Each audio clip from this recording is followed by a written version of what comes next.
Hey, welcome to Thursday, everybody. Hope everybody's doing well. Sorry for the shaking there. Getting everything set up very quickly tonight. Hope all are doing well. And of course, as usual, first Thursday of every month, we have with us Dr. Will Dodson. Hello, Will. Hey everybody. Happy Pride Month. Happy Indeed. Happy Juneteenth. I got a funny Pride Month story for you. Sure. Start it right off. Yeah. So there's some construction going on in our neighborhood. They're working on water pipes under the road. So these giant construction people with their giant construction tools and bulldozers come in and they tear up the street and rip up the pipes and dig with their shovels. And they frequently block people's method of egress, their driveways. That's what I'm saying to you. And so early one morning, it was about like 6:45 because they come in full volume at like 6:30. So it was about 6:45, and I walked out to talk with these construction fellas to make sure that they left the driveway clear so that my lovely wife could get out and go to work. And I talked to I was trying to show that I was hurly burly just like they were. I was like, kind of, how many inches is that shovel you got there?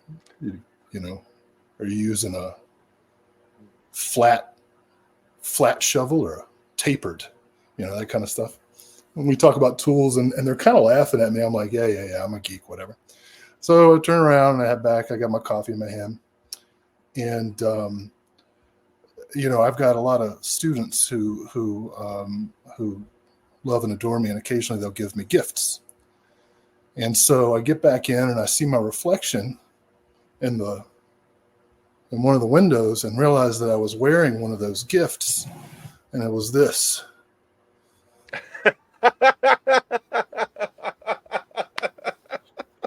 For those who are listening to the podcast, this is a t-shirt that reads, "I heart my hot Italian boyfriend." I must talk to this guy's a good 5 minutes, just asking him what was going on, how you doing? Appreciate the good work. Just to be clear, is that referencing something specific? Just specifically, I love my hot Italian boyfriend. That was just for me to get the line "just to be queer" in there. Okay. Giuseppe. We got a question from somebody that tried to ask last month, and for some reason we didn't see it. They're going to be listening tomorrow. So, Will, do you have any thoughts about any Jeff Speakman films? Have you seen Land of the Free with Bill Shatner as an evil politician? I have not. I think the only Jeff Speakman film I've seen is Perfect Weapon, which I guess speaks to my masculinity issues. Does it Jeff Speakman's to your? Never mind. I'll check them out. But I'm afraid, sorry to be a disappointment there in the question you've waited a whole month for. I've only seen the one film, but that's definitely a blind spot that should be dealt with. Either way, yes, we're very happy to be there. Jack Kane, I want to shout this out, says, "Restore the Wynorski-verse better win at Shelf Shock next year." I've heard that's a pretty damn great visual essay on that new release of Papadopoulos from TerrorVision. Well, I'm sure Dr. Bustier would appreciate hearing that. I'll pass that along. Yeah, we do like feedback for him. Actually, that whole Papadopoulos disc should win all the awards. It's fantastic. It truly is. Josephine says, "New watches last time to knack on how to get smiley face Black Sabbath, take out Starlight, cut Rhode Island, come back Africa." Yo, Ryan, your microphone is messing up, dude. Okay. Well, now it's working. Well, I don't know what's going on. Maybe it was my computer. Probably. Uh-oh. I got a new laptop from my place of employment, and wouldn't you know, the battery is feeling kind of warm. Uh-oh. Well, we'll see. So, oh, no, Craig says he heard it too. Okay. I'll reset it. Yeah, reset that shit, son.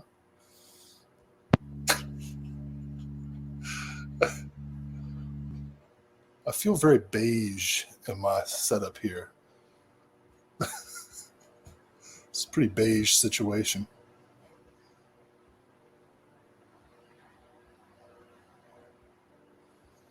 Well, we can't hear Ryan, and you know what that means. Better not. Improv. Better not. No, you sound exactly as before. Man, what are we gonna do? I'm gonna call a mulligan. You vamp for a moment. Now it works. Hey, tell some Joe Bob stories while we're waiting. Wow, nice way to step on the intro to that. I'm sorry, I'm having tech issues. Go ahead. Well, you sound fine now. Go ahead. Well,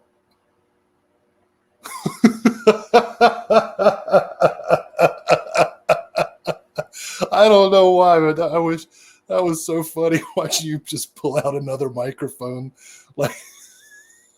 But it was like a tree branch. It was like an arm, because. How about now? Is that better now? Yeah, that sounds fine. I don't know. I'm not okay. All right. Hey, now everybody can hear me. Let's get this actually going. How is the last month? How you been? R1133 asks if we can get another gay themed story from me. Actually, just give it a few minutes. You will. What did you ask me? How's the last month been? It's been busy. Did you hear that thunder just now? I still hear it. Yeah, this is a weird show already. Yo, it was a momentous May. A lot of really great things happened, as we'll highlight, and a lot of really bad things, like horrible things that I won't say I wouldn't wish on anybody, but I wouldn't wish on anybody on this chat. So it's been, and I know you've been going through it too. It's just been a really stressful time. And it was a stressful time in America. It's a stressful time in the world. I know a lot of people listening to the show can relate when we share that we're stressed out and oh yeah, living some Imagine Dragon song. But that's 21 Pilots. Come on, get it together. What? Stressed Out is a song by 21 Pilots, not Imagine Dragons. I don't believe I understood that there was a difference between those two groups. One of them has talent. Which one?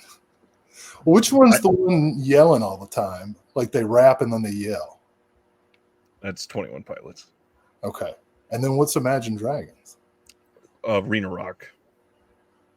Arena Rock. Yeah, like the modern Nickelback, basically. I thought Nickelback was the modern Nickelback.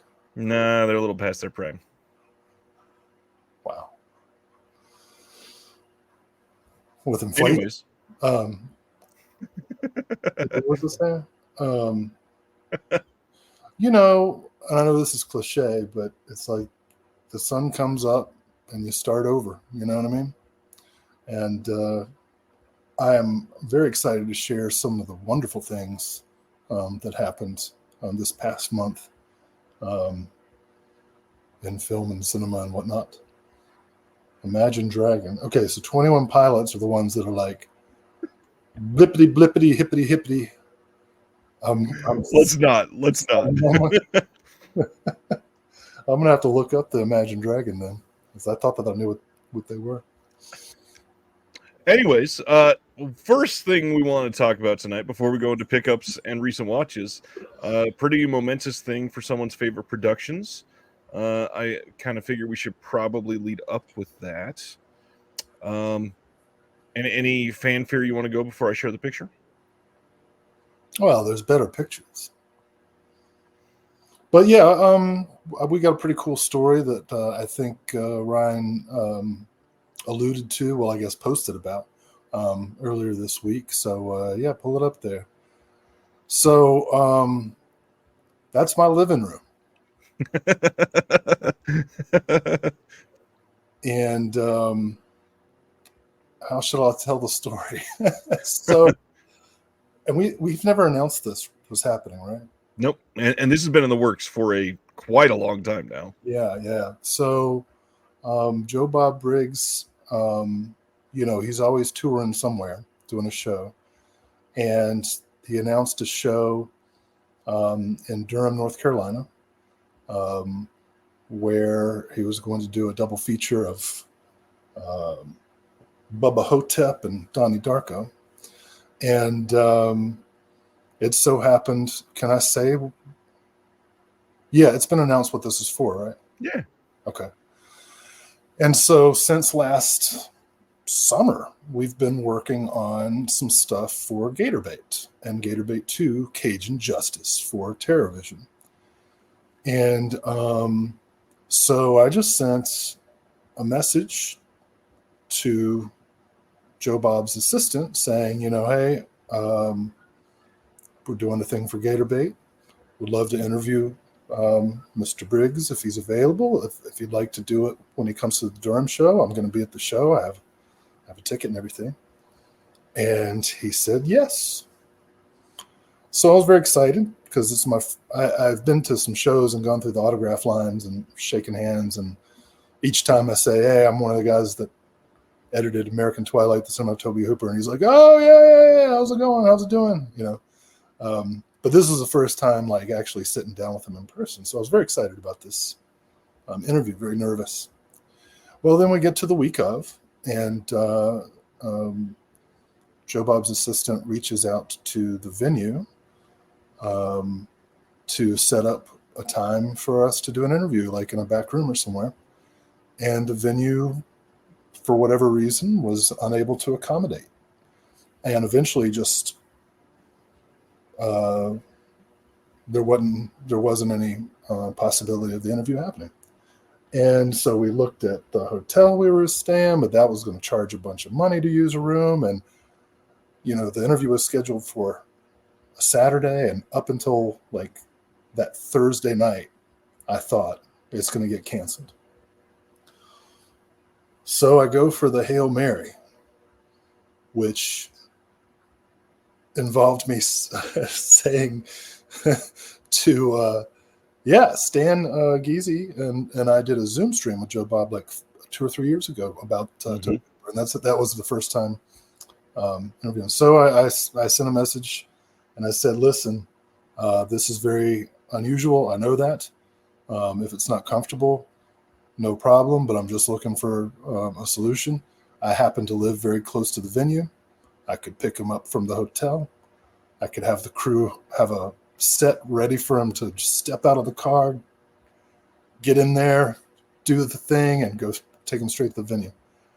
And I expected, no way, because I could do some torture porn thing, top up in the basement or something.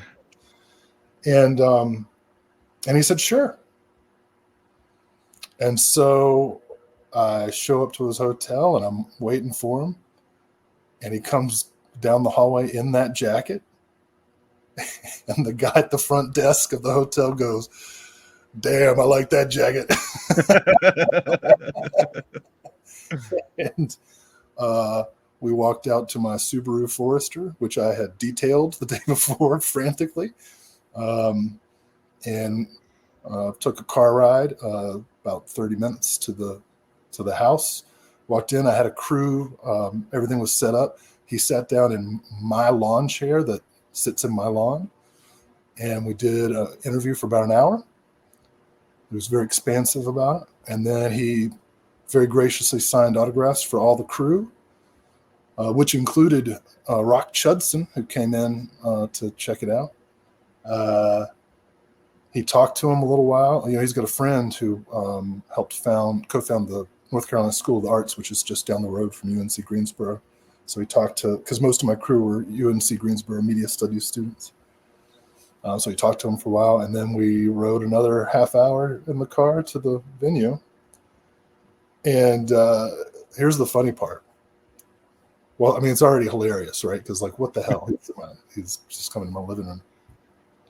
So we get to the venue, and I park in the loading zone and get out with him, and I walk him to the front door, past the line of all the mutants who are waiting to get in. And we knock on the door, and they let us in. And so he's starting to work with his volunteers who are running the merch line or running merch sales while he does autographs and stuff. So while he's doing that, I go park the car, come back. Doors are, of course, locked, and an attendant opens up the door to let somebody out. And I say, "Hey, can you let me back in? I'm with Joe Bob." So she pulls out a clipboard, and she's like, "What's your name?" I'm like, "Well, I'm not on the list, so never mind." But a guy behind her goes, "Oh, no. He can come in. He's Mr. Briggs' driver."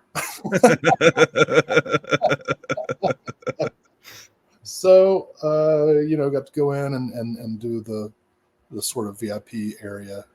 Not really VIP area, but I was just in there early with Joe Bob and Darcy.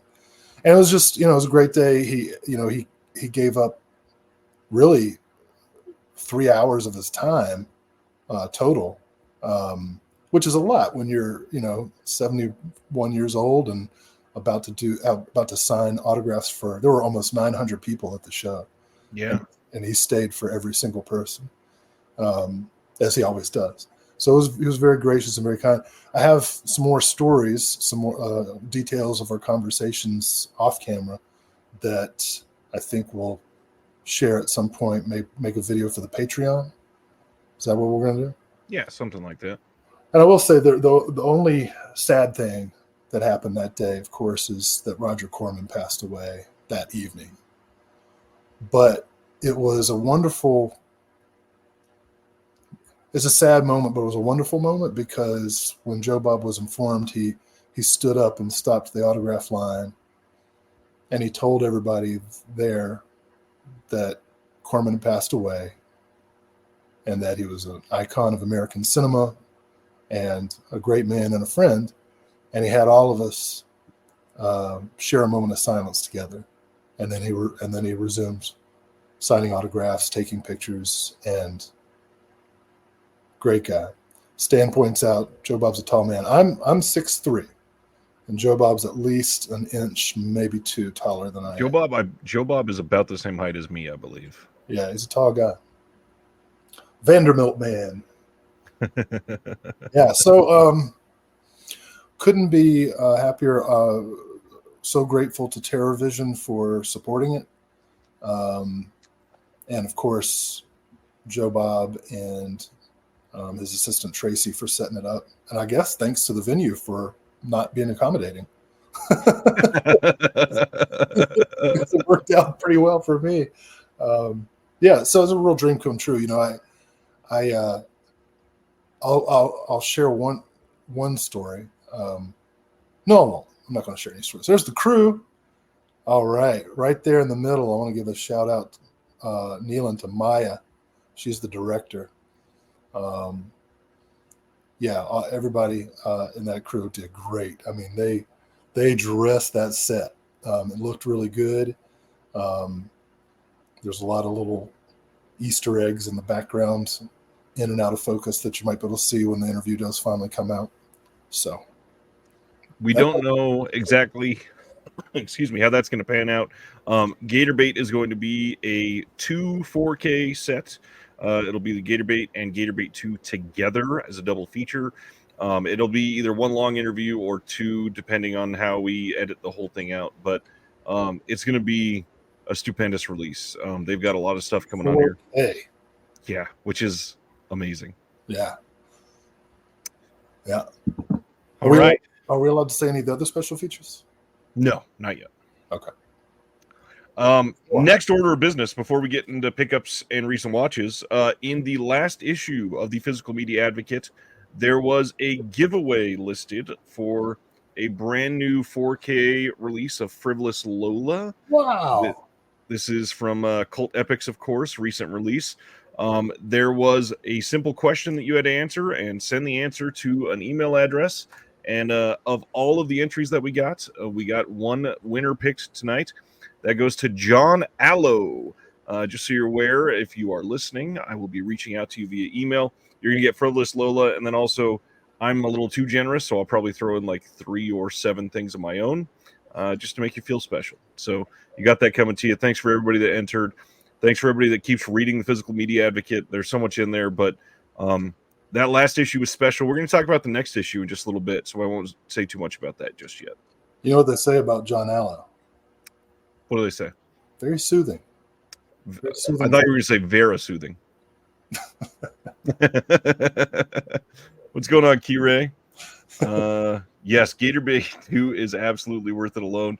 That one's been much more difficult to see than Gatorbait 1. So I'm excited. I'm excited they got both. Yeah, I can't believe it. That's in my view, that's going to be like the title that TerraVision's known for.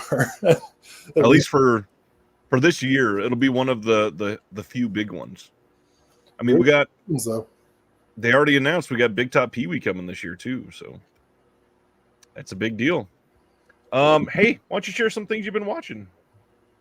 Watches or pickups? What's first? Whatever. I'll let you choose tonight, sir.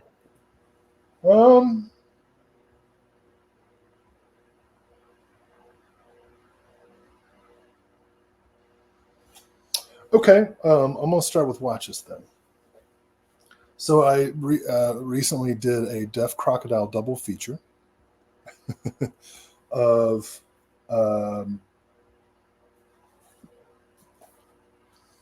Zero Grad and Assassin of the Tsar. Both incredible films. Some of the last Soviet films released during Perestroika. Both have commentaries by Sam Deegan, extensive interviews. Just really great.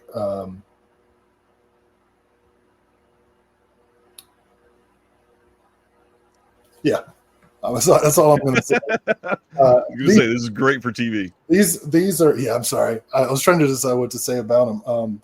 I think Zero Grad actually is my favorite of the two. It is really, really funny. Gorgeously shot. They're both gorgeously shot, but Assassin of the Tsar stars Malcolm McDowell. Very different than Michael McDowell. Malcolm McDowell. And you got two versions of it. There was a version done in English and a version done in Russian that has a different edit and different score. So hours and hours of really illuminating stuff. And then the other two, it was kind of spooky in a way that made me feel good, because they're very random watches. I've been going through trying to cull some stuff out of the collection to sell and give away, and I realized that I had 2 copies of a film. I had the Twilight Time edition and the Arrow edition of Audrey Rose. And so I decided to compare the transfers. They actually look pretty much the same to me. But of course, the Arrow version has a lot more extras. And so I watched the film because I realized I hadn't seen it before. And then realized that one of the features was a visual essay by Lee Gambin. Yeah. Great essay on reincarnation in cinema. And, I never had, and then the other one that I took a look at was a made-for-TV Western called Wild Women, and guess who does the commentary track? Lee Gambin. Had no idea.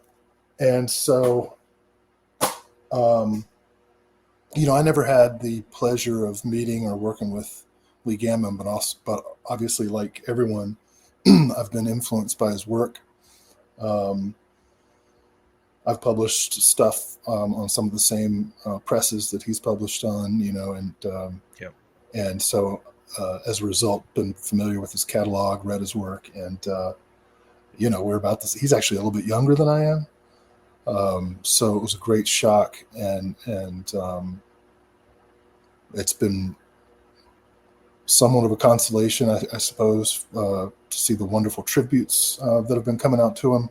But anybody who's unfamiliar with Lee Gambin's work, you should seek out some of the films that he's done commentaries for, some of his books, essays. Real prolific and super smart guy. So tributes to Lee Gambin tonight. I'll go a step further and say, if you have never heard anything from him, probably one of the best things that you can do is put on the Bill Ackerman hosted Supporting Characters podcast episode with Lee Gambin to find out who he was as a person, what made him tick, and all of the amazing impact that he chose to have on people. And one of the biggest things, Lee was a lover of horror. Absolutely loved horror through and through. Many of his books are about some aspect of horror, but also he was one of those people that had to say, I love horror, but also watch X. And things like Godspell is something that he's been passionate about for years. I mean, he wrote a book about 70s musicals. It is such it's a ridiculously prolific career that he's had in such a short period of time, because if you go back and listen to that episode of Sporting Characters, it was only recorded like 6 years ago, I think. And at that point, he had never done any special features for any disc. Oh, wow. Didn't know that. So everything has been done in the last 5.5 or so years. Wow. Yeah, and it turns out Wild Woman's actually a pretty entertaining film, so I'm not going to sell it. I had a fairly modern week of watches, at least the ones that I'm allowed to talk about. The ones that I really wanted to highlight, I watched The Last Stop in Yuma County. And if you are a fan of this show, you're a fan of interviews on this show, I'd highly recommend that you watch that sometime in the next month. Just saying. You may want to watch that to study for something coming up. It is an incredible film. It's a modern neo-noir tinged Western feeling movie that is really, really great. It's really tense. Stars Richard Brake as somebody that is kidnapping people in a diner. Yeah, it's fantastic. Wait, were you talking to me when you said see it? To everybody. Oh, it's already being heralded as like one of the best of the year. So D. Sidner said my Jess Franco was straining the shelf, so I had to turn the camera so you can actually see the Franco shelves. Those are those. Continue, my friend. Next one. The wife and I went to a birthday party this last weekend. He was actually in the chat earlier. Happy birthday again, Kyle. To an escape room, and the babysitter happened to be watching the kids for a couple more hours after we were done with dinner. So we said, hey, you know what? Why don't we just go see a movie? So I went to see what was going to line up with our time of leaving the restaurant, and we caught up with a showing of In a Violent Nature. This is the point of view slasher that everybody's talking about that came out, I believe, last Friday. It's a very divisive film, and I can see why. I know that a lot of people are very excited for something unique in horror, and I will say, for me, wasn't for me one bit. Did not like it at all. I have very little redeeming to say about it, other than that one kill, which is what everybody says about this movie. There is one kill that is going to be going down in horror history as legendary, and it deserves it. It's an incredible kill, very well done. I get it. I totally get it. The last one I wanted to point out, I think it was a couple episodes ago, or like 3 months ago, something like that. We were talking about marketing and trailers on here for a split second. I went and sought out Abigail because I needed something. Let's just say I've made my wife and my mom watch a lot of weird movies for the last couple of months. So I said, let's do something modern that they're both going to like. And I chose Abigail. And I was rather impressed. This thing turned out pretty damn good. I am sort of sad that they chose to have the trailer the way that they did for this film. But other than that, the movie was done really, really well, acted incredibly, written surprisingly decently, had some great practical effects in it. I thought it was pretty great. Yeah, really enjoyed it. You liked it? Abigail was great. Yeah, Oh, I thought you were still talking about the. that was like 4 minutes ago. I'm sick, dude. I know. I should say to our audience that I am so nauseous, and I may disappear for a minute, just randomly. Celeste. Celeste's bro is checked out. No, no, I care. I care about these movies that you're talking about. Abigail's the doll, right? No, Oh, that's Megan. Abigail is about a young girl that gets kidnapped and held for ransom from her parents. And they spoiled it in the trailer. yes, They got that the woman from they fired from Scream. yes, Melissa Barrera. Yes, She's great. Did you ever see that show? The name of which I'm forgetting that she was on. What the hell was that called? she was on a show. Yes, Somehow I did not know that. No, it's on the Hulu. It's a show about lesbian Latinas trying to. that's why Will loves it. That is not why. It's called Vita. Vita, yeah, it's great. Thanks, Seasons. Ronnie. 3 seasons. Wish they'd had 4. What did you pick up recently, sir? The virus. Well, we've already gone over the TerraVision stuff ad nauseum, but I will say I did get, Contributor pack. Yeah, Papadopoulos, Nailgun Massacre. Really loved Lance and Erica's visual essay for Dreamstalker, old Kung Fu Masters. So those are super great. Couple things I got this month, or the month of May. I got the so far I think I actually gotten all the cinematograph films. So I got Abel Ferrara's Dangerous Game. What is this? Is this a J card? Is that what that is? It is, I believe. That looks like Yes. this is gonna mess up my cover if I try to take it off. I don't think it will. He tested different adhesives and chose one that will not damage it. I'm nervous. And for a warning, I believe Cinematograph is supposed to have 2 releases next month. Great. We'll probably not have everything then. Really excited about this. I teach this movie a lot. Oh. Just Another Girl in the IRT. I had a long out of print DVD, and I like this thing that Paramount does with the little fold up cover. Sivner loves those Paramount Presents, so I'm glad you showed one of those. From Kino, got Vincent Price and Twice Told Tales. Nice. Pretty stoked about that one. Everybody watching, please listen to Humboldt Horror Honey. That's right. When they come as one size fits all, I can never buy socks. Speaking of, got Gay USA. From Altered Innocence, which is a title that I'm very excited about. Smash sexism, gays unite now. By the way, that disc fully produced by Lee Gambin. Oh, you're kidding! Great. Also from AGFA, picked up Terminal Degeneration, the films of John Murtsugu, which I was very stoked to check out. And then finally, my last pickup of the month is one that I've been like coronary stroke conniption excited about since the moment of its release, and that is Sex and Fury, starring Rico Ike, Christina Limberg, directed by the great Norifumi Suzuki. Love this film.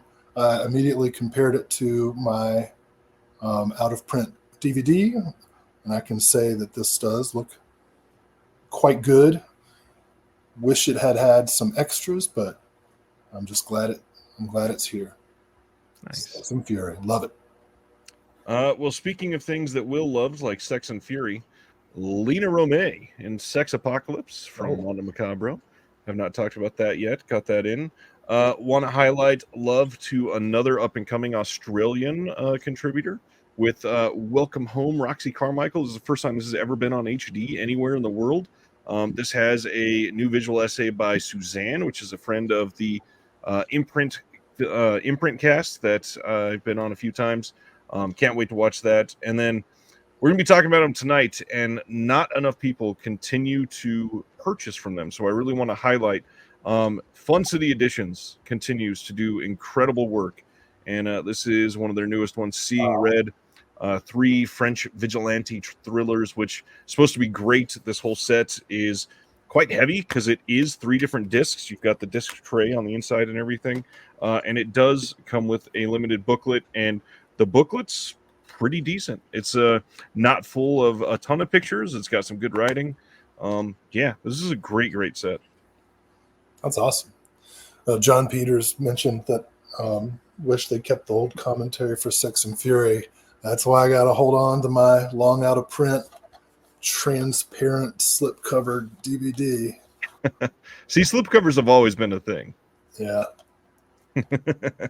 Oh yeah, I got that and the another long out of print DVD, the Pinky Violence set. Oh geez, I have seen that cover so many times and never seen one. Yeah, well, you're looking at it now, buddy. Nice. Yeah. Well, there you go. It's a pretty good month for pickups. How about that? Yeah, pretty big week for announcements too. We got a lot to talk about tonight. We got a lot to talk about what's coming out next week. Anything else going on with someone's favorite that you want to highlight for everybody, or anything that you want to turn their attention to, Will? Perhaps your sister's documentary again? No announcements from Netflix physical release. No.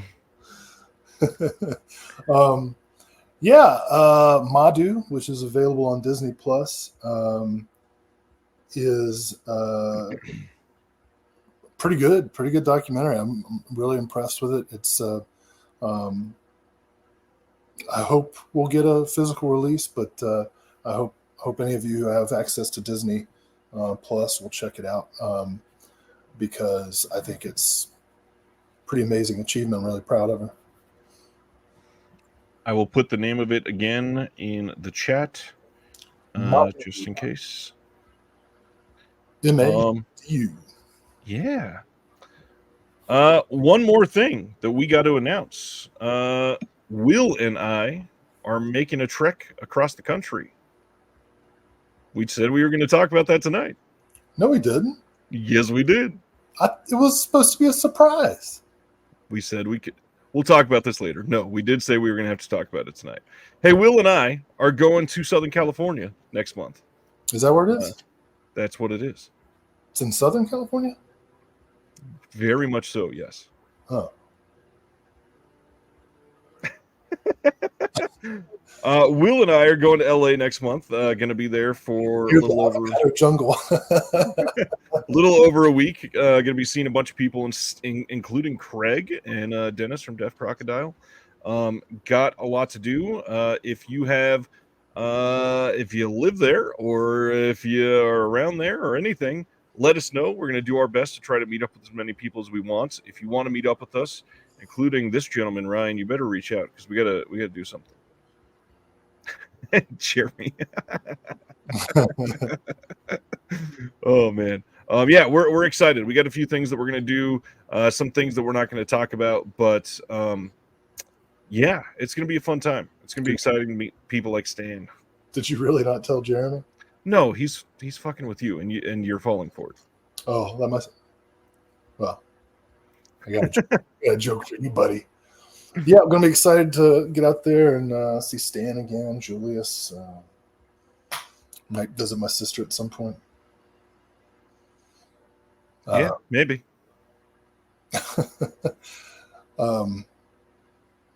Yeah. Going to like LL Cool J. Going back to Cali. Did you see what Brendan said? Does Will have Alzheimer's? Where are we going? What are we doing? We did?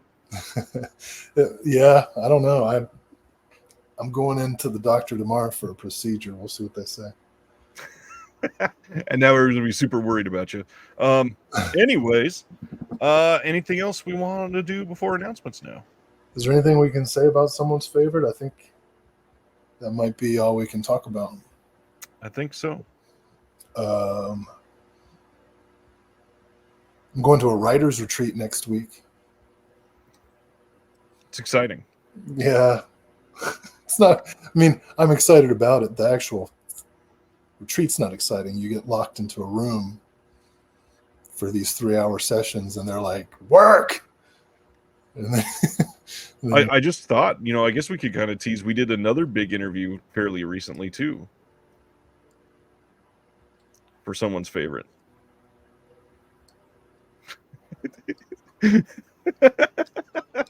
Oh, this is so funny. Everybody's really going to think you have Alzheimer's. I did it?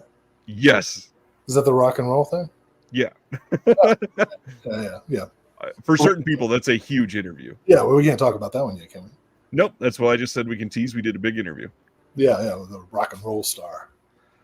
Craig says, just check our planned schedule, up to 8 4K HDR plan titles now. Jesus. All right. Are we ready for some announcements, sir? No. Clearly not. Yeah, I'm not sure if you're ready for much of anything. I do have to apologize.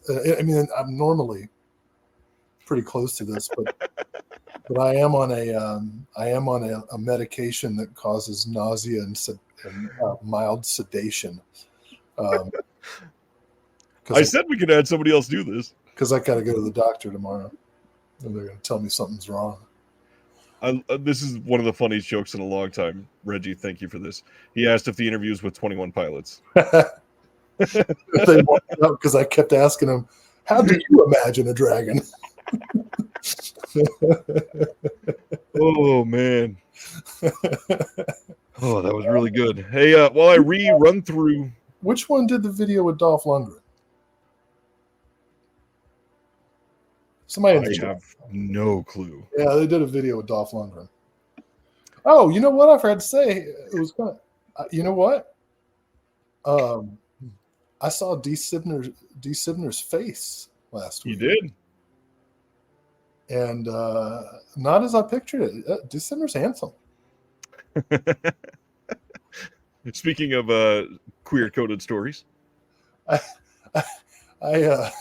pictured a completely different. Oh, that's a sad thing. Well, that'll be for the next announcement, I guess. July. All right. All right. Oh man, this is off the rails. I'm gonna run through some of the where we're going. We don't need rails. Hey, after oh man, this is it's like Marty McFly. But I was doing Doc. I was Doc. I got it. This is hilarious. Ryan says Will saw my face and said nothing about it. Shit. I did? Which week was that? Oh, Will with Alzheimer's is sad. All right. I'm going to go over the TerraVision announcements. If you want to take a break and go freshen up or something, feel free to. So after the stream last week, TerraVision had a stream right after we were done. And they announced Dawning from 2022 is coming to their Gray Face line. You can pre-order this now with a bunch of extras in the incredible packaging that they've done for their whole Gray Face line. The first title was River. This is the second. You can get in from the ground floor on the 2 of these titles if you want to stay up to date. They're pretty good, actually. They're really well done. This is going to be shipping last week. It was 3 weeks, so I'm assuming 2 weeks from now. I think so. 14, 20. Yeah, right around 2 weeks from now. In fact, all of these TerraVision titles should be shipping in about 2 weeks. So I will just stay with that 2 weeks from now. Our next title from TerraVision is Family Dinner from 2022. This one's got a commentary with the filmmakers on here. We got a making of, featurette, stills, and behind the scenes gallery. New subs on this one. This one is crazy. This is one that I think people are really going to like. When you check this out, this is a really well done release. Love that people are loving the packaging and art on the gray face ones. I'm very excited to see Chloe's art on some of the upcoming gray face titles, because Chloe's going to do art for all of the gray face titles, and we're doing stuff like Big Top Pee-wee under gray face, so it's going to be amazing. Next one from TerraVision was In the Woods. If you saw the trailer for this one, you probably immediately got excited. This is man, maybe the one that I would say is the most recommended out of this whole set if you're looking to just get one. It depends on if it's your sort of thing. Go to the TerraVision YouTube and check out the trailers. This trailer is wild. There's an original cut of this movie. There is a brand new alternate cut of this movie that is a full minute longer. There's a commentary for each of those. And yeah, lots of extras on this. There's even a In the Woods 2 teaser trailer on there. Yeah, I think most people would find something to dig in this one. Love the art on this release. Hope people are into that. And then Psycho Sisters. This is a title that people might recognize because of Saturn's Core releasing Psycho Sisters a little over like a year and a half ago or something like that. But this is different. This is the 1998 Psycho Sisters that was shot on film, unlike the Saturn's Core one, which was shot on video. But the crazy thing, that release is also on this disc. Psycho Sisters has the 1994 film and the 1998 film, and it's got all kinds of new extras, all kinds of old extras. This disc is overwhelmingly saturated with special features. You get basically everything. If you want this title, or if you got the Saturn's Core and you like it, this will have the entire package. I don't think it's missing anything from the Saturn's Core disc, and now we get both films and new extras. So check this out. That's a lot. It is a lot. It is a heck of a lot. Welcome back. Are we remembering better now? No. Okay. Then they announced a new slipcover for Linnea Quigley's Horror Workout.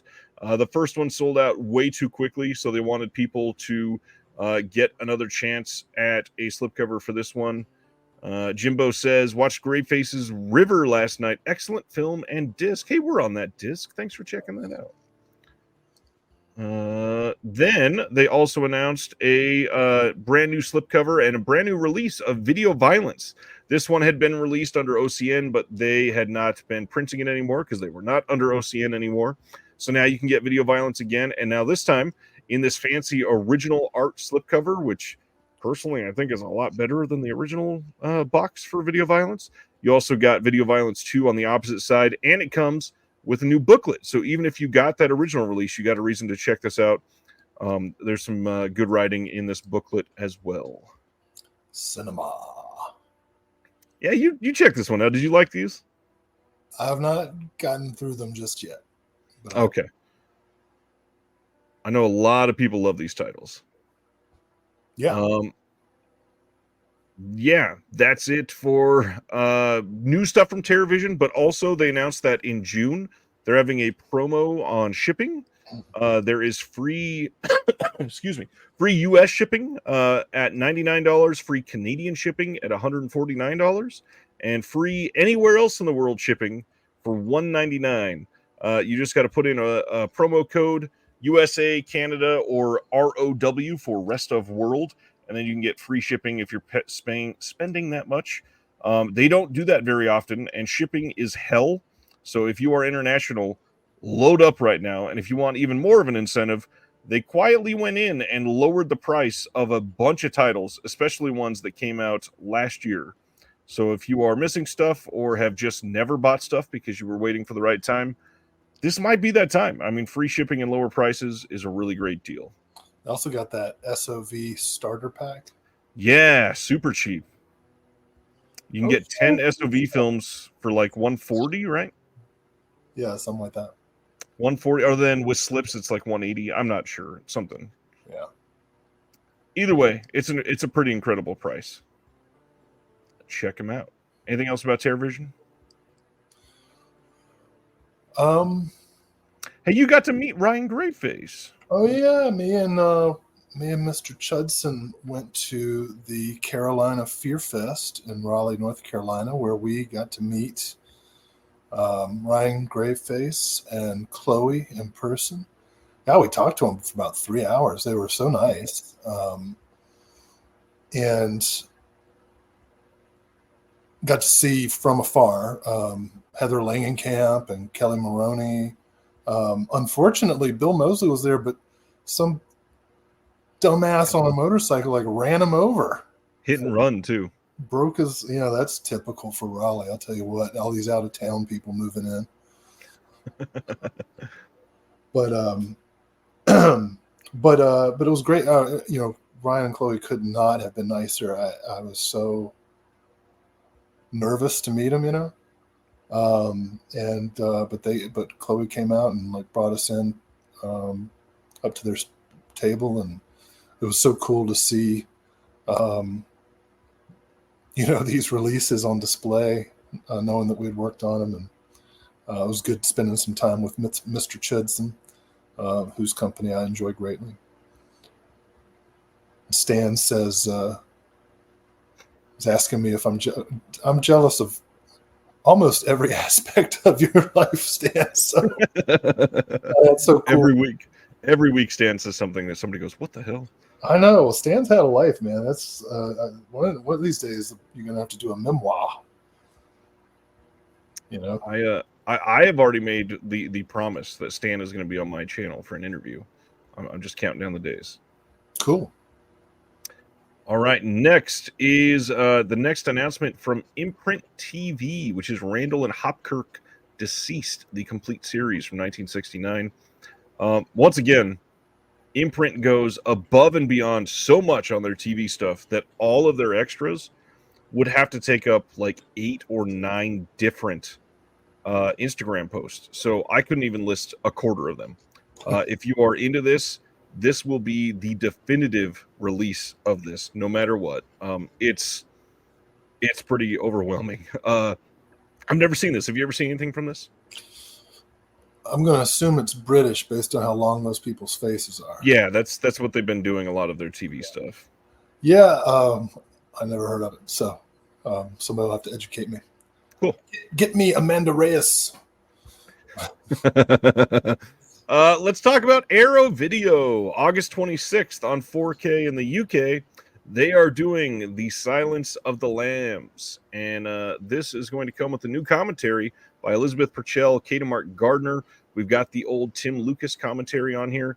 New visual essay on the theme of transformation by Justine Perez-Smith. A new visual essay exploring point of view and personalization by Willow Caitlin McClay. We got some archival features on here, and the big question that a lot of people seem to have is this is fixing the Kino Lorber miscolored first reel that they did on their 4K release. So this will be the definitive release of this film. Great Roger Corman cameo. It's true. I should say, too, there's a booklet in this with new writing on the film by Alexandra West, Josh Nelson, Sam Moore, and Alexandra Heller-Nicholas. Any thoughts on Silence? We've talked about this out before, haven't we? I don't know. Maybe. I've done many of these films or shows. I'm not a big fan of Silence of the Lambs, but Are you a fan of anything in the series?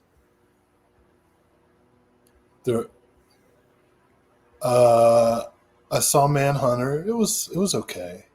I saw Hannibal. It was horrible with the CGI brain thing. I wonder if you would like Hannibal Rising. I don't know. There's just something about it that feels. I don't know. It wasn't sad. I recognize that there's a lot of reasons to like the movie, and that a lot of people like it. So I'm not casting aspersions. It's just not for me.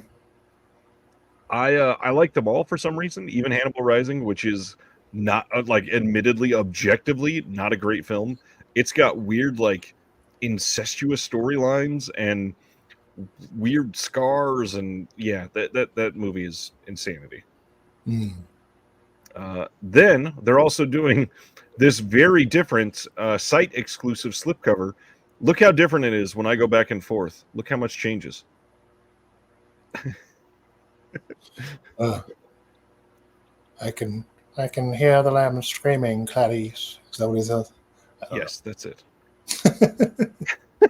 I don't. Not much. I don't understand. Okay, so I'm right that the slipcover is not all that interesting. No, I'm shocked that they're both pretty not great. No, Ryan, Manhunter has not been released on 4K, and as far as I'm aware, not even in print on Blu-ray anywhere in the world at the moment. So hopefully we get something soon, because Manhunter deserves a 4K. That movie's amazing.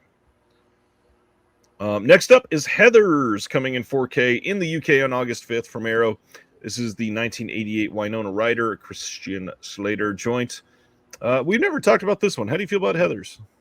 This seems like a Will movie. My son is gay, and I love him. I love my dead gay son. Yeah. Yeah, I love this movie.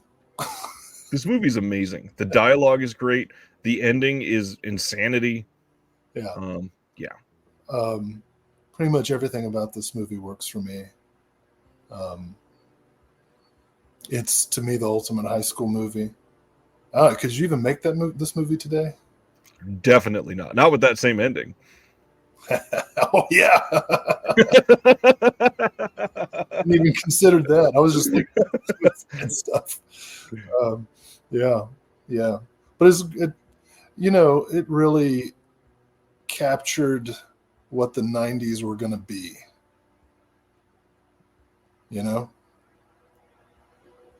Got to bring up that ending again and how much that means there. Shit. Yeah.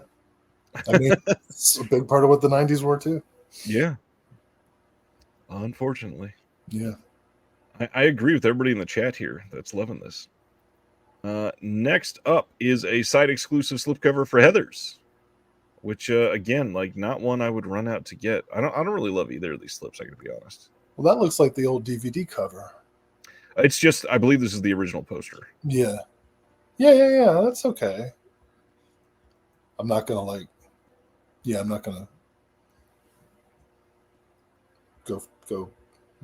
haven't pre-ordered 4 of these? No. What edition do we have? Is there an Arrow edition Blu-ray that I have? Something? Yes, you have the Blu-ray version of this, which was sourced from a 4K scan already. Oh, okay. So the only difference literally is UHD with HDR. All of the same extras, everything else. Well, excuse me 1 second. I have to go feel superior. Next up is a 4K steelbook of Desperado. This is coming on August 26th in the UK as a Zavi exclusive, August 27th in the US and Canada.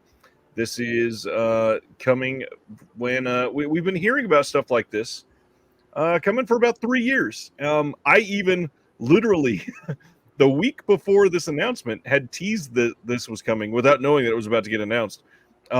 On my Film Foundation show, we were talking about Robert Rodriguez, and I said this was teased a long time ago, and I hope it comes this year.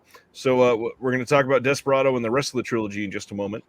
But yeah, this 4K steelbook is coming this summer, August 27th, on this 32-page collector's booklet with new writing by Carlos Aguilar and Nicholas Clement. Audio commentary by Robert Rodriguez. That's the old one. Newly filmed interview with Robert Rodriguez. Newly filmed interview with Bill Borden. New one with Steve Davison. New one with Bob Shelley. New one, new appreciation by Gareth Evans from The Raid on this. And then they've got, let's see, textless opening trailers. I thought there was something else on here. Kill count. Nope, that's all for this one. The rest is in the box set. But I think it's really cool that they're releasing this one on its own, because I know a lot of people do not love the other 2 films because a lot of people think they don't great. Thanks for saying that, Eric. That was a fun episode to release. I totally agree there, Ryan. El Mariachi is my favorite of the trilogy, masterpiece of no-budget filmmaking. $7,000. That's freaking amazing. Then, like I said, we'll talk about the box set in just a second. August 26th in the UK and August 27th in the US on Blu-ray from Arrow, and both of these are Arrow site exclusives. They are doing a Jörg Buttgereit collection called Memento Mori. They've kind of done this before because this has Necromantic 2, and then the other two films that are Der Todesking and whatever the fourth one is as well. But we're going to talk about what's different because this one has 5 discs rather than 4. A 5th disc? It does, yes. This is what's new. So like I said, we got Necromantic Der Todesking in this, Necromantic 2, and then Scram, that's the 4th one. And all of these have all the same features and short films that we had previously. And then disc 5, a bonus disc, you got an extended cut of Necromantic 2. You got premiere footage from Necromantic 2. You've got Monica M screen test footage from Necromantic 2, a short film from 2020 from Buttgereit documenting a decomposition study. Then you've got Captain Berlin versus Hitler from 2009, filmed version of the stage play, written and co-directed by Buttgereit with optional audio commentary by the composer Mark Reeder. You've got a 9-minute short from 1986. You've got a live concert from 1981, a short satirical concert film. There's kind of a lot in this, and if you own or already have, one or two of them, I could even see wanting this if you love them. Yeah. So if you have the Love and Death set that Arrow UK put out, the only thing you're missing is this disc 5 bonus disc. Oh, you just said that, didn't you? And then this giant book. I'm not sure if all of that is the same. Giant book. And you'll see it is built in what looks like a Shawscope type of package. So it is not shelf friendly. Yeah.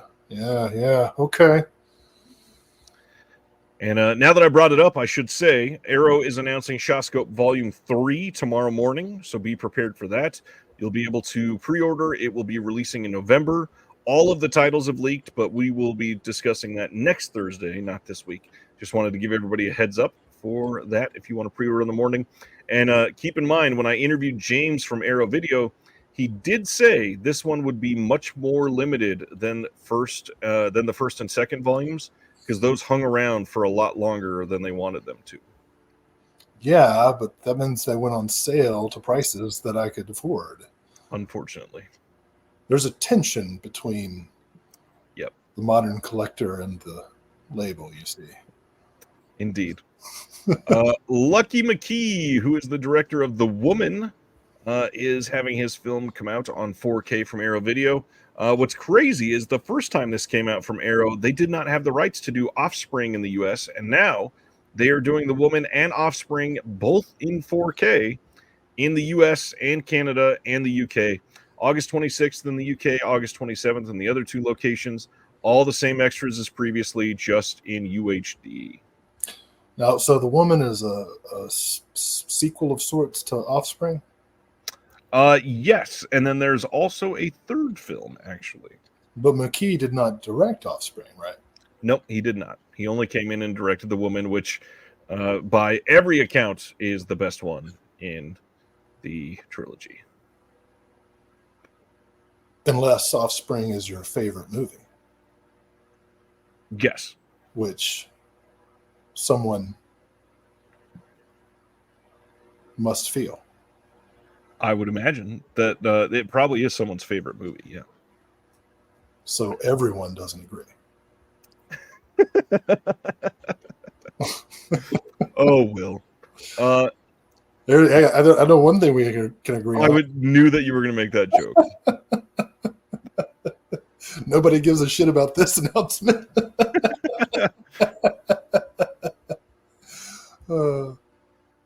It's the wrong one. This one, yeah. Coming on August 14th in the UK, August 13th in the US and Canada on 4K is Clash of the Titans and Wrath of the Titans. Unfortunately, it's the ones from 2010 and 2012. Right. What's going on with the, 1984 Harry Hamlin version? I don't think we're getting anything for that for a while. I got rid of my Snapcase DVD a little while ago for some crappy little Blu-ray release that barely looks better than the Snapcase DVD. But surely somebody's like trying to get that, right? Maybe. Greg, I tell you, I'm glad you feel that way, sir. Dustin is asking, are you saying the previous Aero Blue didn't have Offspring? If you bought the US version, it did not. If you bought the UK or Canada version, it did. And many people around that time went and imported that one. Yeah, what is there to say about this box set except that I hope it sells well to subsidize something better. Yeah. I don't know what else to say. Extras on this, I guess we can talk about it. Let's see. We've got double-sided fold-out posters for each film. We've got a new interview with the producer Basil Ivanek. We've got a featurette called Sam Worthington as Perseus, Zeus, father of gods and men. We've got archival stuff for the second film as well. That's it. Nothing else new except for that one interview. Really packed that disc. Like, okay, Perseus, Zeus. Okay, that's enough. The Mexico trilogy. This is what I was just talking about. So in this box set, Desperado is the only one that's in 4K. The other two films are in Blu-ray. There's some reasons. Once Upon a Time in Mexico was one of those early shot on digital films. It would look like absolute trash on 4K. It should not ever be on 4K. It would look real bad. But this does look like a pretty fun release if you are a fan of Rodriguez or any of these films. We've got an illustrated collector's booklet with new writing by Carlos Aguilar and Nicholas Clement.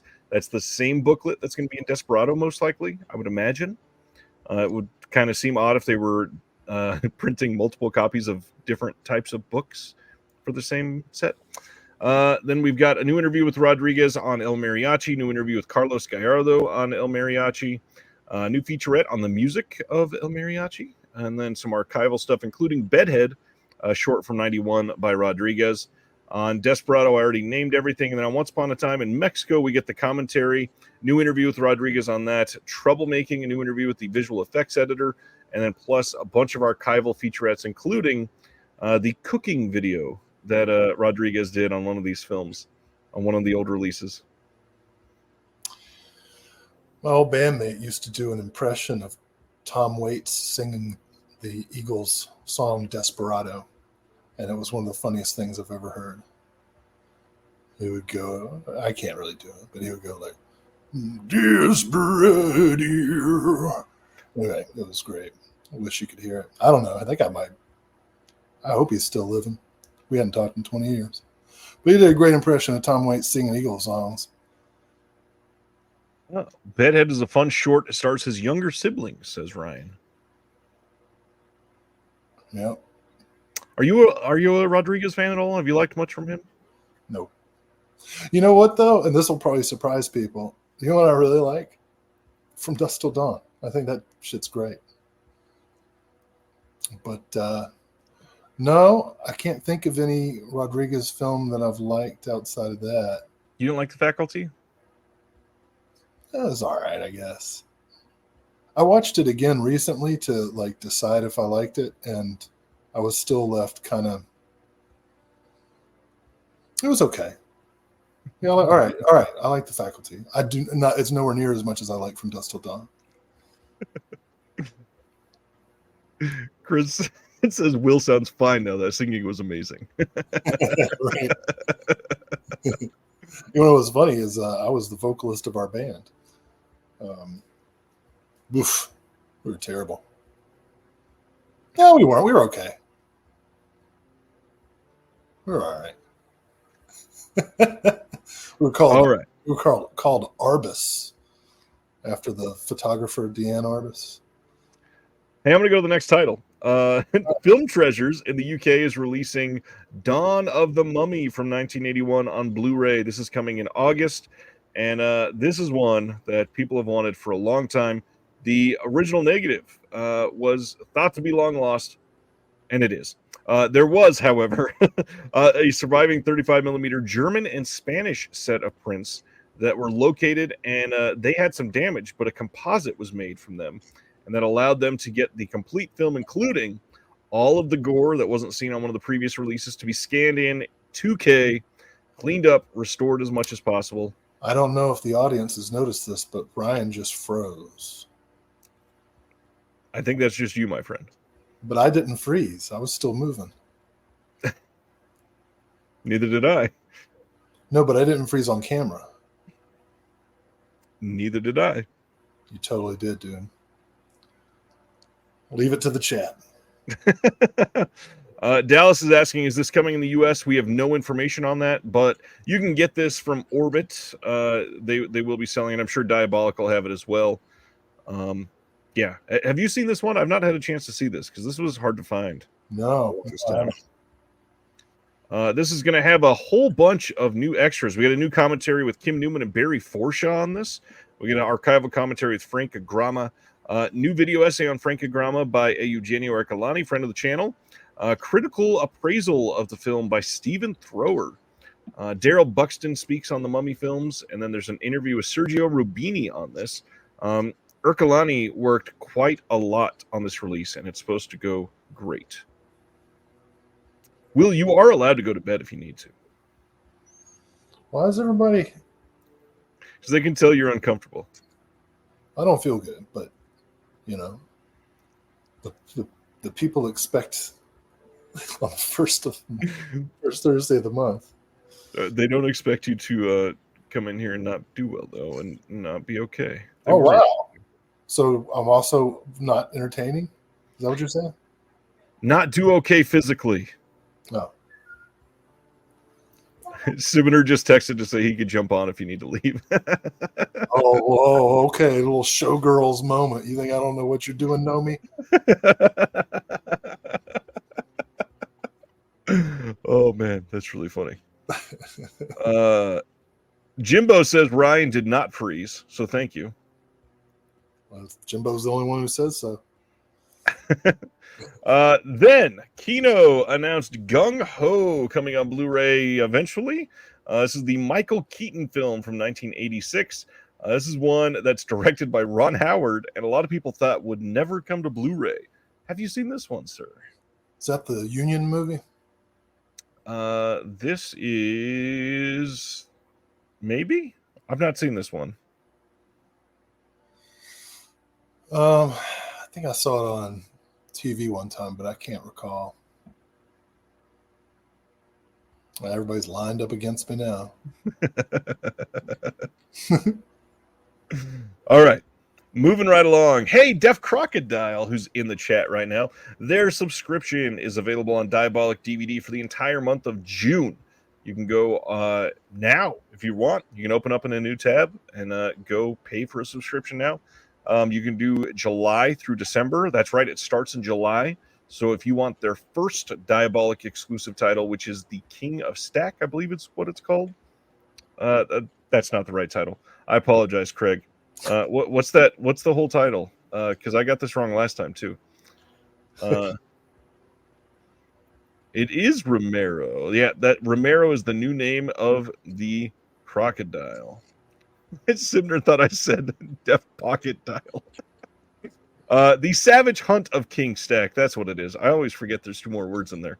If you want that, that comes out in June, not July, so it's not a part of the subscription. You can go order that now.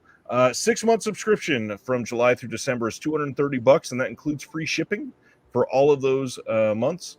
And then if you get the 12-month subscription, it is $500 for the full year, and that includes all of the months. A lot of people have been asking why the full year is not just a 6-month subscription doubled.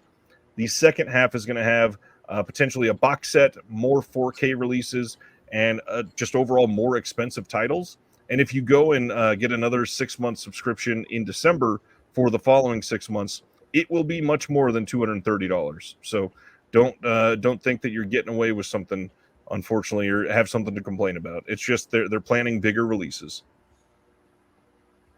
Yes, the deluxe edition is exclusive to the Def Crocodile site and Diabolic. You can get a standard everywhere else. This subscription, if you get it, it's going to have guaranteed copy of the next 6 or 12 deluxe slipcase releases. And when we're saying slipcase, we're not just saying slipcover like when they were under OCN. They are going to be a hard box release with like an 80-page book for every single title. So it is huge. It's more akin to something like a second site release with the hard box and a book like they always do. You're going to get your shipments early if you subscribe. You're going to get a subscriber exclusive coin for Deaf Crocodile. You know, they should offer another tier given the giant size boxes they're all coming in. A third tier that includes an IKEA shelving unit. Assemble upon arrival. A Deaf Crocodile branded shelving unit. Oh, hey, there you go. That's something to think about.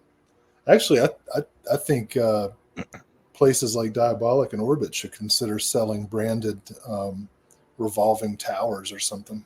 Jesus, the shipping prices alone. Craig is correcting some of my data here. I'm sorry. 60-page book at least, more pages for other titles maybe.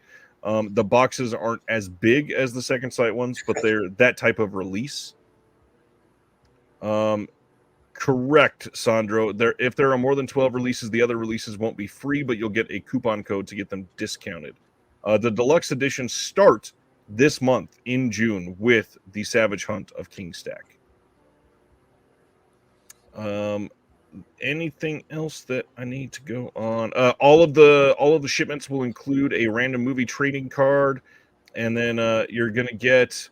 What do we have planned for the next 12 months? Films ranging from 1926 to 2023, a box set including the entirety of a young filmmaker's filmography, folk horror, animation, fantasy, crime, mystery, silent films, and more beautifully strange discoveries. Films from Belarus, Czech Republic, France, Germany, India, Ireland, Japan, Romania, Russia, the US, and more. And then they've already announced that Felidae is going to be their first 4K release. They say that they guarantee one film per month, but they may release more. And in those cases, you will get an exclusive subscriber discount coupon code. Felidae, the ultimate cat movie. Very, very excited.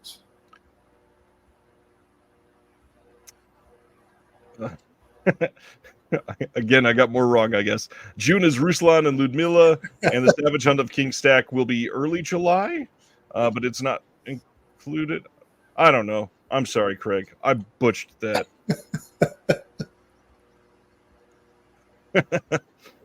All right. That's Deaf Crocodile. And now Craig's going to stab me when I meet him in person. We'll just sick on you. Craig's taking over. I'm going to hand over Reconnected. Oh, the subs begin with King Stack in July. There we go. Not Ruslan and Ludmilla. I'm sorry. I just told everybody wrong. Wrong title. Yes, Robert, the Gator did get a name, and it is Romero. And Romero is now in charge of the Deaf Crocodile Instagram. So watch out for that. Craig posted that announcement yesterday. Let's get into some OCN announcements. Are we ready for that? Okay. First off, we've got Enjoy the Ride Records, ETR Media, doing the Arrested Development documentary project. This is from 2010, and it's a love letter and the definitive documentary to one of the most beloved and well-written shows of all time, Arrested Development. Well, and, first couple seasons. They for the extras on this, they have film trailers. Film trailers. Yep. Ross posted on Facebook that he tried to get more and the director was uncooperative. So that's not great. That's the last thing you want to hear if you're doing a documentary on somebody's show. Well, beyond that, if you signed them over to do the documentary, why would you not cooperate on extras? I don't get it. Next up is Connie putting out Beijing Watermelon. And man, did this thing sell quickly as well. This says Shunzo and his wife Michi run a beloved greengrocer on the outskirts of Tokyo when Lee, a struggling exchange student from China, visits the shop but is unable to afford the produce. An uneasy relationship sprouts. The pun there. Begrudgingly, Shunzo agrees to lower his prices. Soon, Lee's classmates begin frequenting the shop. As Shunzo's generosity sneaks up on him and strains his family's welfare, he confronts his role as surrogate father to his newfound Chinese friends. This is a Nobuhiko Obayashi film from 1989. Yeah. And that means I absolutely had to get it. It's on the Criterion channel right now for anybody that might want to check it out. Along with several other of his films. So. Yeah. This is going to have an interview with Chigumi Obayashi, a theatrical trailer and teaser, a book with new writing by Aaron Garreau, new art, and a logo design by Leo Mack. And that is it. Underrated Obayashi, says Brendan. All right. Next is Bottom Feeders. This is coming from Dark Star Pictures. This one looks pretty dang interesting. There's the front of the slip and the back of the waffle slip. On this, we got an audition tape featurette, trailer, behind the scenes, photo gallery, 4 short films from the director. Sounds like a decent package. Correct, Stan. Obayashi is the director of Houseu. That's why I yelled, House! All right. That's Dark Star. Next up is a massive release. Saturn's Core putting out David the Rock Nelson Collection, Volume Number 1. This covers from 1993 to 1994. And there's the back of the slip for everybody. In 1994, the same year that Tim Burton unleashed the Academy Award-winning Ed Wood biopic, underground filmmaker David the Rock Nelson traveled to Baltimore to direct one of Wood's chief collaborators, Conrad Brooks, in a backyard epic for the ages. When the local graveyard's mild-mannered caretaker transforms into a werewolf in broad daylight, it's up to Conrad and his real-life geriatric brothers Henry and Ted Brooks to vanquish the beast using plastic Uzis, fisticuffs, and a Hyundai Excel. Saturn's Core is proud to present its first of several David the Rock Nelson collections, highlighting the 90s fanzine staple Conrad Brooks versus Werewolf, accompanied by Son of Werewolf and Adventures of Janet. 2 additional shorts handpicked by The Rock, a 28-page booklet with the release, and 4 hours of Rock-related special features. There is so much in this. This looks crazy. The only Rock I recognize. The booklet in this says 28-page mini issue compiled by Strange Tapes editor Scott Miller, with writing by authors Joe Ziemba, Vincent Albarrano, Richard Mogg, and Taylor Hyder. Many of those names you should recognize. And then they also got Fred Olin Ray in there, and WGN TV news anchor Larry Patash. Can you see what The Rock is filming?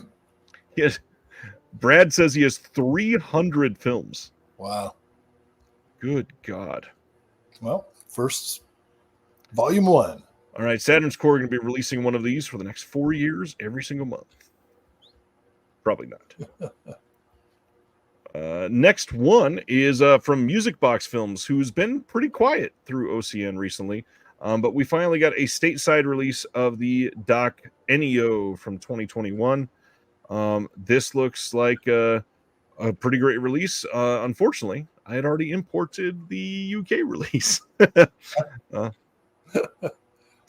Yeah, this is a Region A locked interview with the director on this one. We got a behind the scenes Ennio's office concert. We got some deleted scenes and a trailer, and of course English subs. But man, this documentary, if you are a Morricone fan, this is going to be one that you should absolutely get. Yeah, Ennio is great. This is a great doc. Looking forward to this one. I picked this up. Sivner said the slip sold fast. Is this one sold out too? This month has been crazy. Like 7 or 8 of the partner label titles sold out their slip covers in like a day and a half. And one of them sold out in 4 hours. Jeez, yeah, this one is sold out for the slip. Crazy. Next one is Feed Me from XYZ Films, directed by Adam Leader and Richard Oakes. There is the back of the slipcover. This one has 2 commentary tracks, one with the writer and co-director Adam Leader and Neil Ward, and then the second with the co-director Richard Oakes, producer Ed Polgardi, and the composer Benjamin Simons. 3 reels from 2022's Beyond Fest, Feed Me in LA featurette, a music video, Neil Ward is Naked featurette, and then liner notes from Jacob Q. Knight. And I have not seen much about this one. No, this is a new one. I like the art on this, though. Yeah, it's compellingly grotesque. Yeah. Even the back. Yeah. Next one, Film Movement, putting out Kamikaze 89 from 82. This is Fassbinder in his final acting role. This is going to have a new 4K restoration. The Rainer Werner Fassbinder, The Last Year documentary by Wolf Grem, commentary by Regina Ziegler, John Cassavetes' Kamikaze 89 TV spots, and then new essays by Nick Pinkerton and Samuel D. Prime. Yeah, this was a pickup for me. I kind of figured. Super cool. Then Mr. Lonely from the one and only Harmony Korine from 2007 got a release through IFC Films, which is really cool. This is one I believe that also sold out very, very quickly.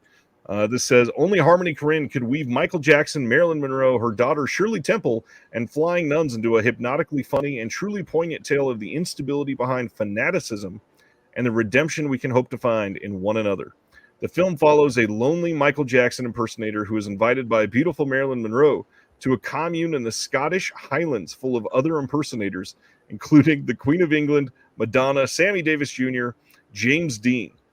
In a parallel storyline, the incomparable Werner Herzog plays a Latin American priest who learns his missionary of nuns can literally fly. I feel that if I am to find redemption through another, it may well be through you, Ryan.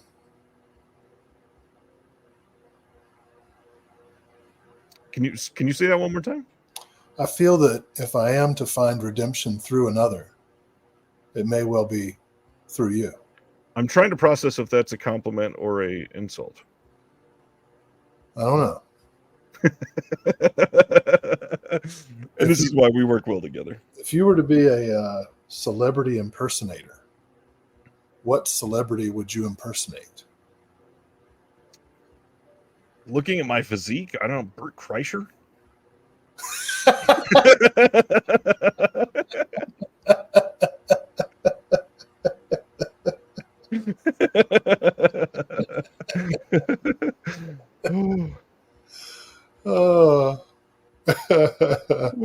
What about you? My physique. I think if I think I could probably do.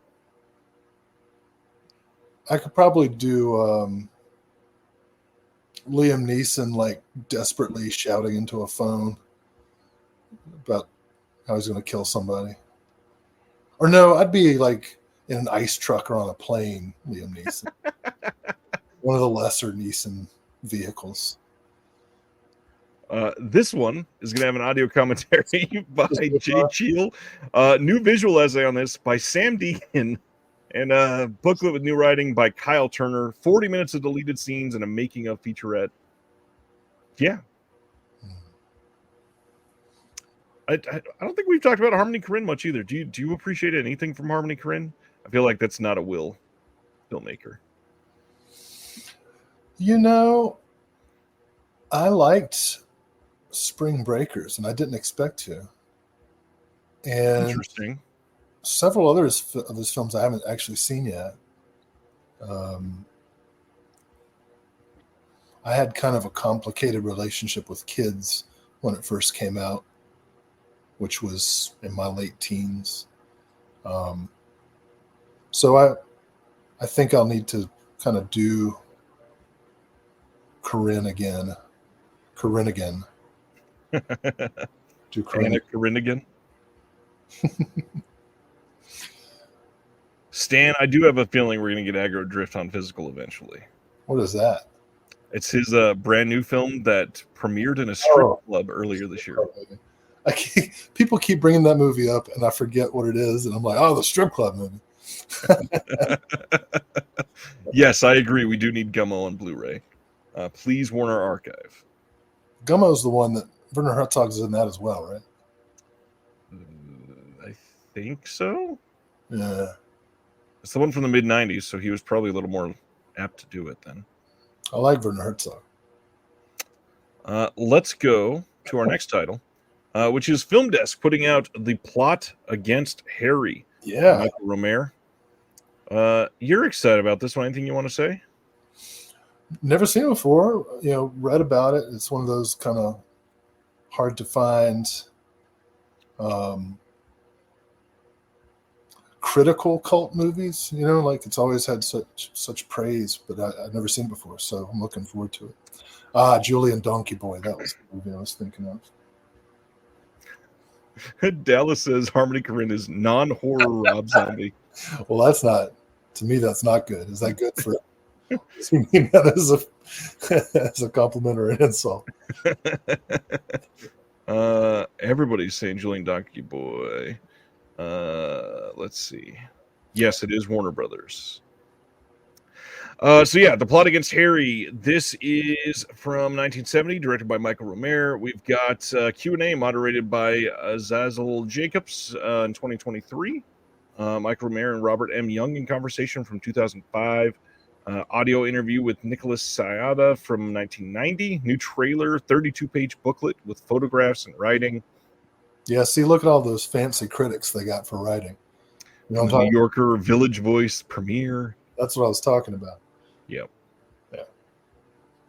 All right. Going to the next one. Memory is putting out Rat Film from 2016. This says, across walls, fences, and alleys, rats not only expose our boundaries of separation, but make homes in them. Rat Film is a feature-length documentary that uses the rat as well as the humans that love them, live with them, and kill them to explore the history of Baltimore, Maryland. There's never been a rat problem in Baltimore. It's always been a people problem. Yeah, who says that? The Rat King. Yeah, who sees a bunch of rats and is like, you know what the problem is? People.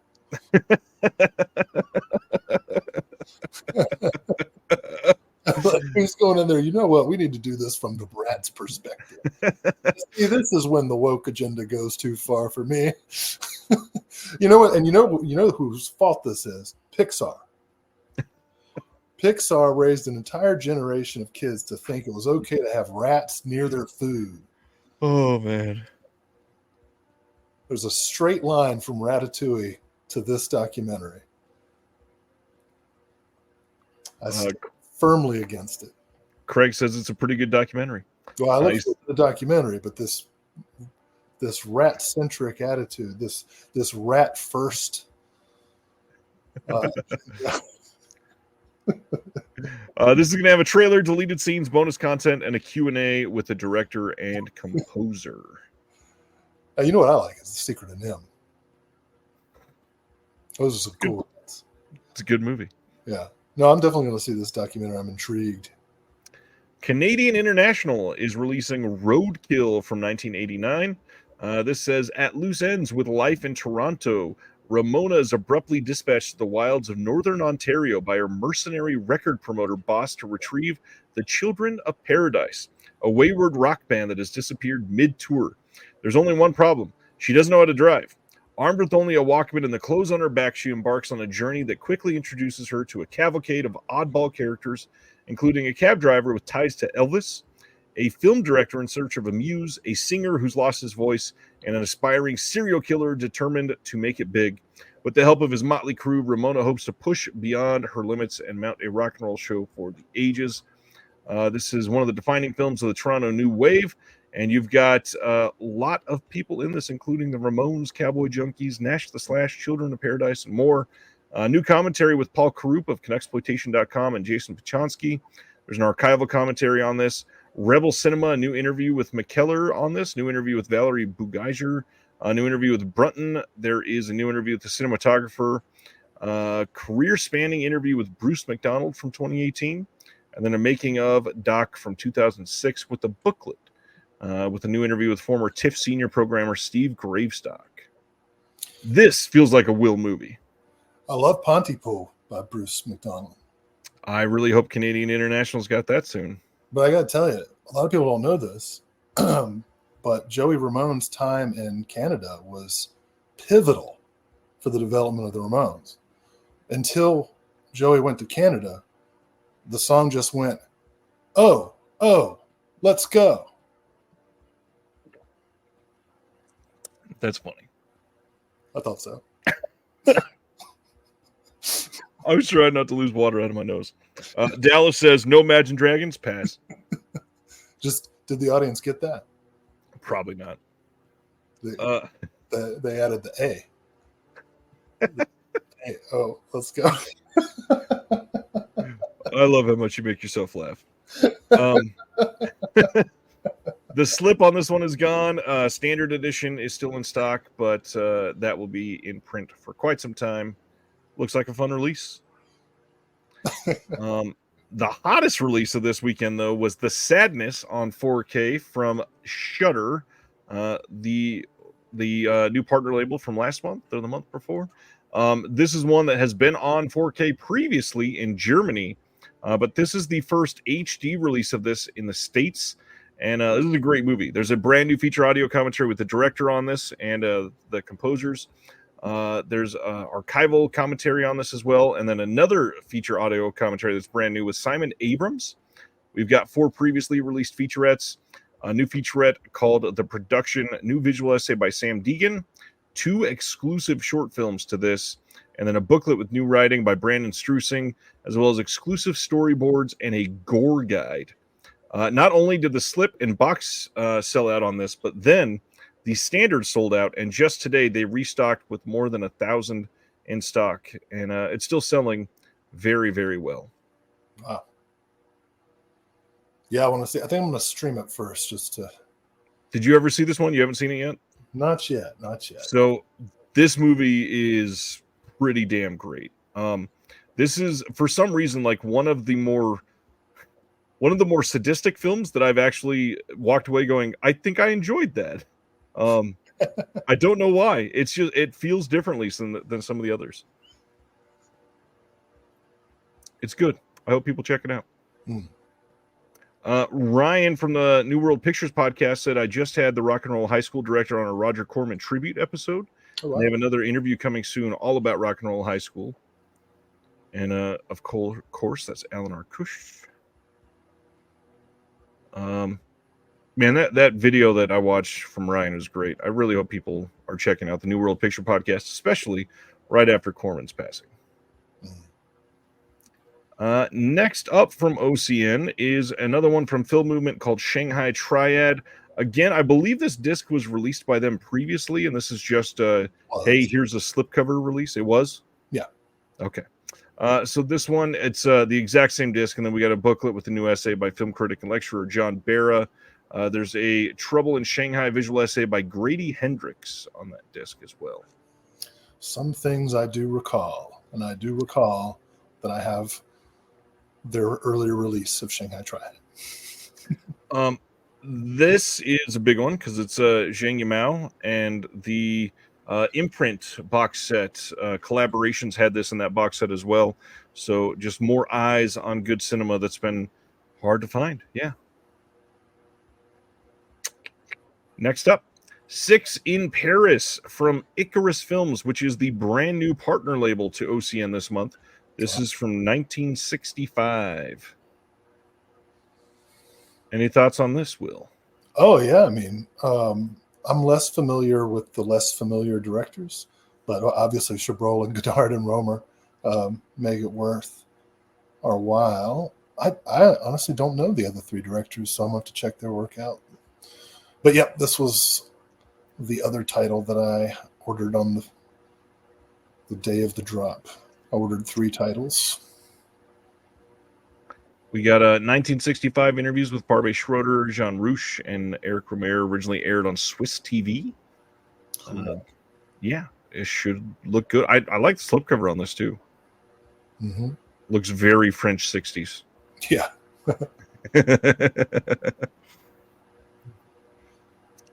Next up is Supermarket coming on 4K. This is coming from Subculture in Germany.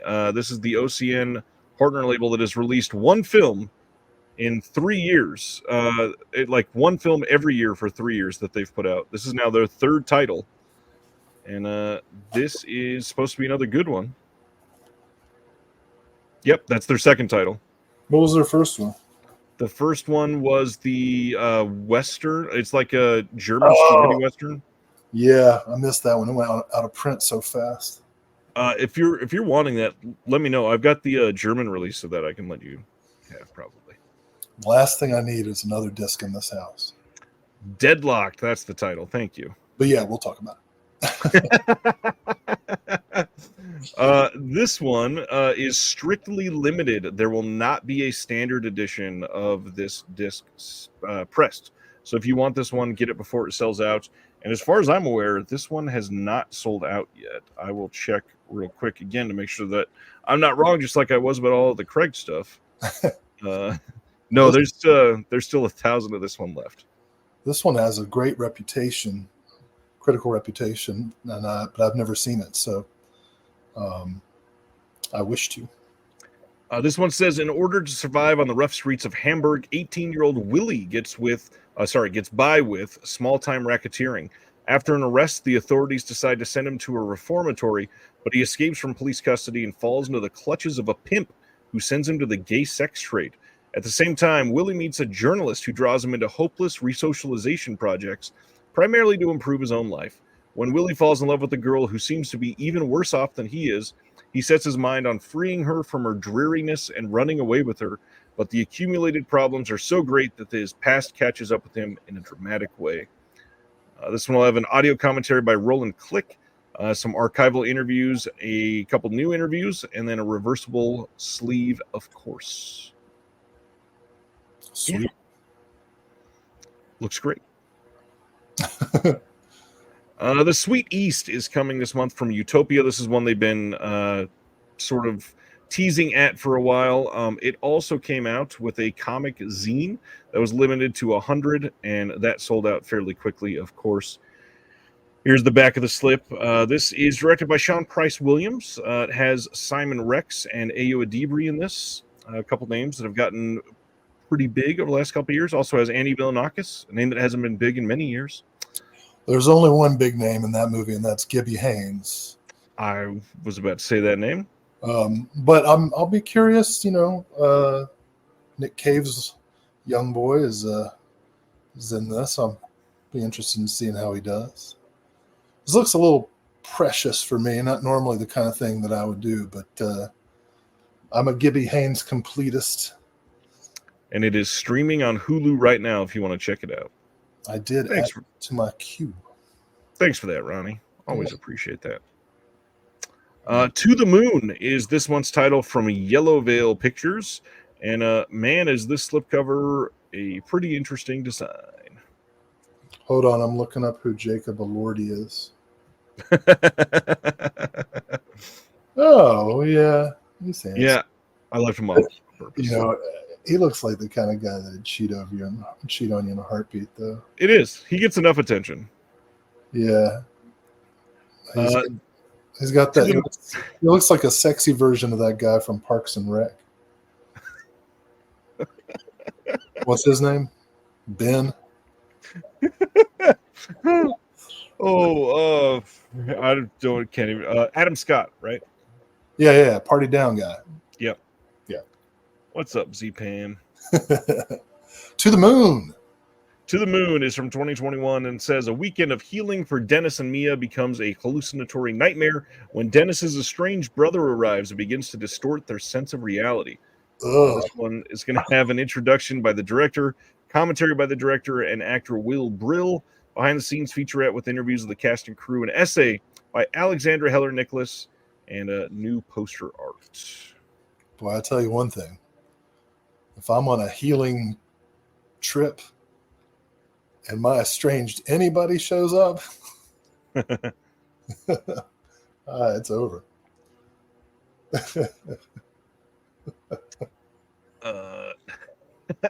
Sumner says this sounds like what happens when Jeremy comes to visit. I agree, Craig. With that title, it should be trademarked. Craig's comment. That's great. Oh man, everybody's making Jacob Elordi jokes now. The next title is from Decanalog, and they're putting out Tramps from 2022. There was an exclusive, come on, scroll over, 7-inch bundle that sold out very quickly with this, limited to only 60. Wow. And this says, we were the product. They were loud, they were dangerous, they were fabulous. Called Blitz Kids and Peacock Punks by a confused tabloid press, a new class of proudly out and ultra youths changed the face of London in the 1970s and 1980s. Faced with the repressive, traditional, and colorless UK, a group of misfits refashioned society in a more beautiful and strange image. From acclaimed documentarian Kevin Haig comes Tramps, the story of the kids that would come to be called the New Romantics, who used music, art, fashion, and film to create a revolutionary new London scene. With testimony from legendary personalities like Judy Blame, Princess Julia, Andrew Logan, John Maybury, and Michael Kostiff, among others, Tramps pieces together a history of the people responsible for turning London from a post-war ruin into a teeming site of creativity, love, and rebellion through style. Oh, that's fantastic. Yeah, I definitely want to see this. Love me some Boy George. This has an audio commentary. The director, moderated by Jay Cheel, extended interview with Andrew Chiskowski and Sue Carrington of the Roxy, extended interviews with Judy Blame, Under the Influence, an 8mm film directed by John Scarlett Davis, featuring an all-new music score by Kat Duma, and then an archival photo gallery. And yeah, this one sounds pretty great.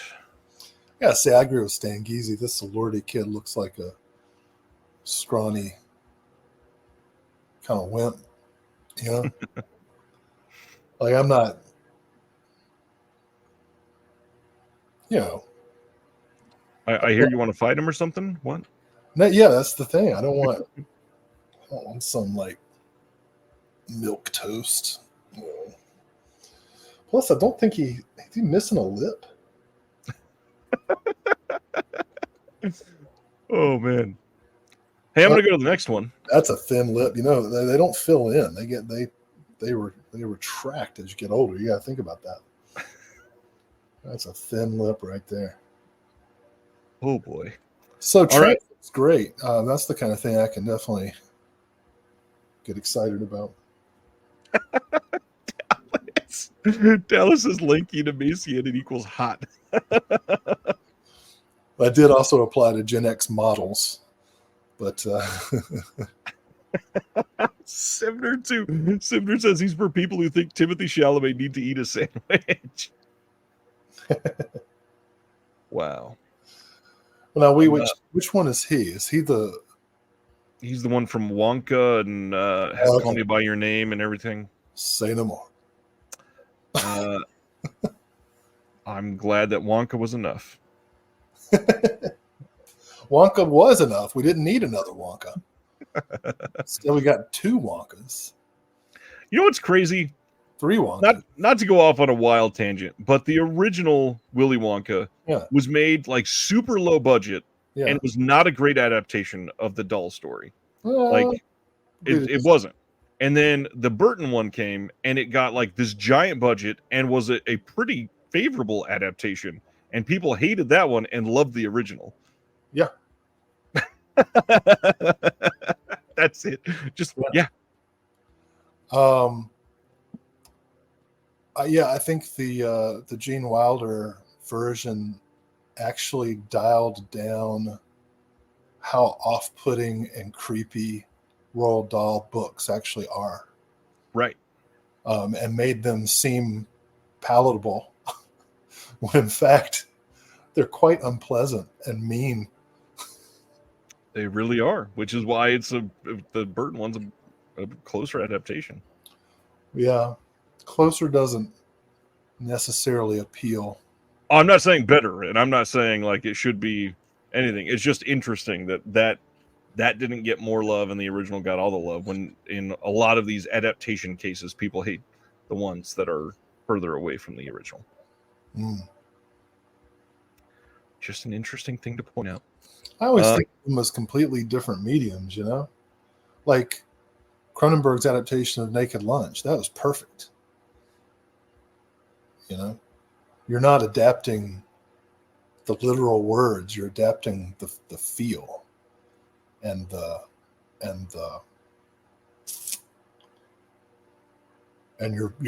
you're telling a whole new story in a whole new way. So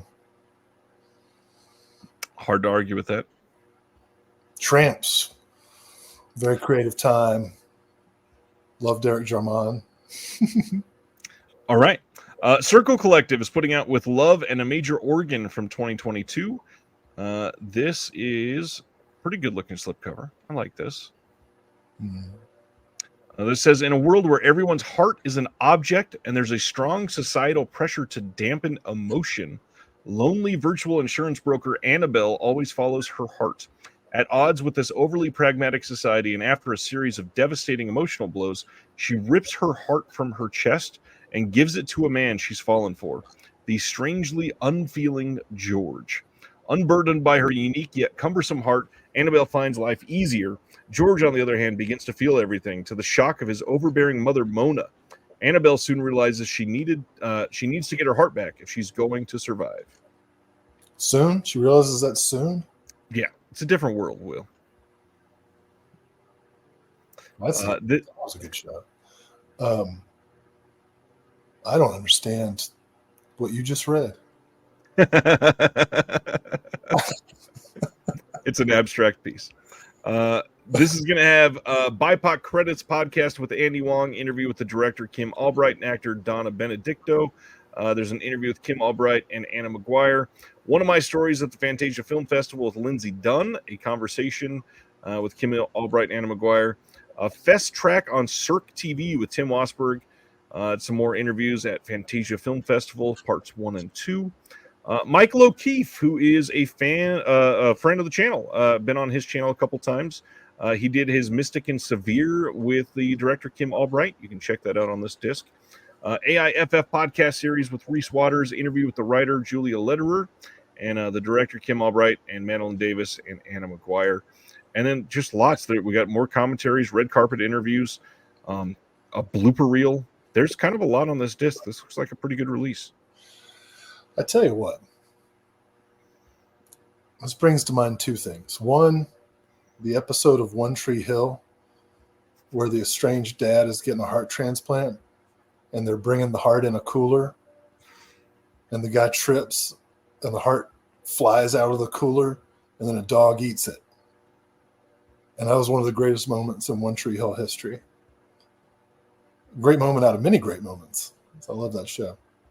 But the other thing, and this is a total turn, this looks interesting and I'm going to see it. But I don't like it when artists in any medium tell me that we need love. I know that. We all know that. That's not the problem. Do we all know that? Because there are some people that I feel like don't. Everybody knows that we need love. And those who say we don't are just trying to deal with the fact that they don't have it. But the problem is getting it. You know what I mean? Yeah. I need a movie that tells me how to get love. Like, what do you do when you're socially repulsive? What happens to those people? Nobody's going to rip her heart out for that person, but that person needs love. Where's that movie? Where's the compassion for the repulsive, obnoxious, and off-putting people who also need love?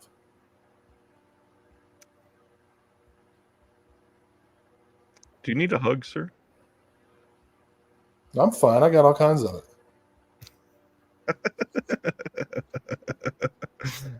Oh, man. All right. Moving right along. Then on the Vinegar Syndrome website, for all of their partner labels, for partner label only month, they have the Story of Wave Productions Mail Order Murder on VHS from DeGausser, The Sweet East on VHS from DeGausser, Heavy Metal Parking Lot Ringer T, this VHS Hit Fest T, which is pretty rad. Yeah, Skateboard screen print that they did. wish that was a Utopia t-shirt. socks. What's that? I wish that was a t-shirt. Yeah, that'd be a good shirt. And then Utopia socks to keep adding to everybody's Hey, sock collection. somebody in the chat, get Ryan some Utopia socks. They're one size fits all. It won't work. Oh, is that like okay? That's the big thing. One size fits all. That it maxes out at like size 11 or 12 for male sizes. That's false advertising. You could sue. I wish. It'd be funny if you bring down OCN because they lie about their Over socks. sock sizes. Oh man. Have a good night, Silent Mandible.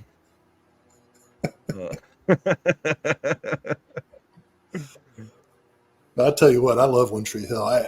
I'm sorry that showrunner was abusive to everybody, but the show, every night was a chef kiss. Just everything about it. I guess I have to watch One Tree Hill someday. Oh my God, watch it with me. Let's do a One Tree Hill party when we get out to LA. You've never watched One Tree Hill till you watch it in LA. No, not at all. Then over on the Melusine site, we got some really bad censoring here. Thanks, Instagram. You can order Candace Candy and this French word that I'm not going to be able to say. This is a double feature from 1975 and 76. You've got an alt sequence for soft version. You've got alt sequence for export version on the second feature. You got subs on this and a trailer. Something tells me this gal's just not that serious about her job.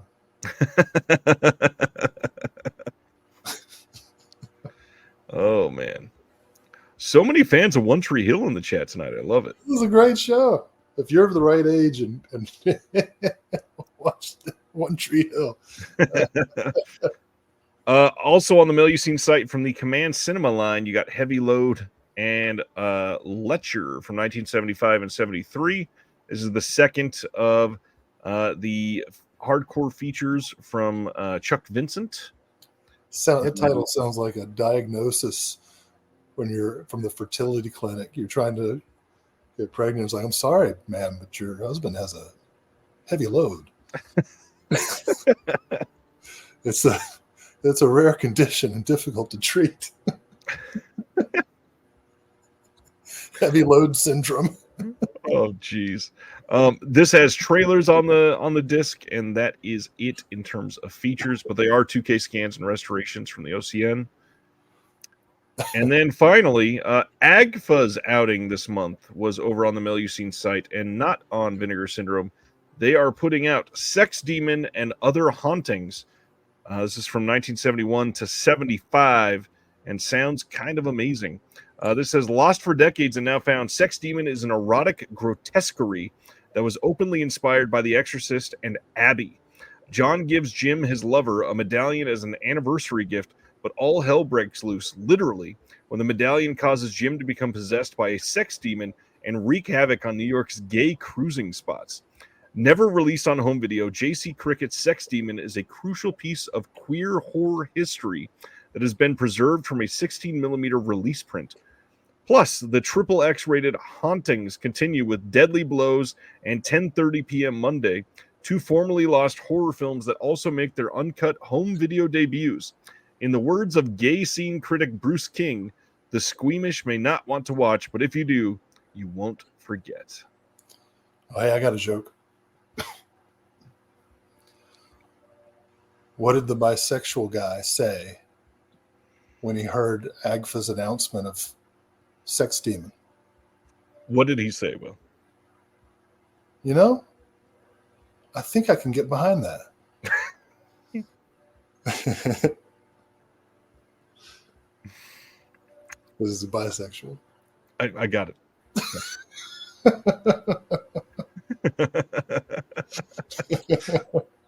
So this is going to be region free. We've got Sex Demon, which is 58 minutes preserved from a 16 millimeter theatrical print. Commentary by Elizabeth Purcell and KJ Shepard on that. Deadly Blows is 52 minutes preserved from a 16 millimeter theatrical print. We had a partial commentary by Elizabeth Purcell. 10:30 p.m. Monday is a 60-minute film preserved from a 16 millimeter theatrical print. We got a partial commentary by Elizabeth Purcell on there, and then we got trailers from AGFA's Video Vault. This seems like an incredible release. Yeah, that's awesome. And again, like, so much credit goes. I'm glad to see AGFA doing it too, but I always appreciate, especially in the early days of Peakorama, the paying attention to queer adult movies. Gay cinema, yeah. In fact, it's been a while. So I'm glad to see it coming back.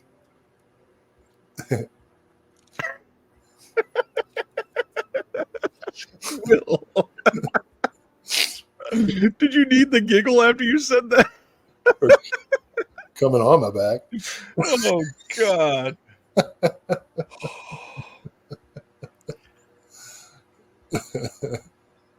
I don't even know what to say. Well, this just goes to show, though, that those, those people that think homosexuality and queerness is caused by demons and whatnot.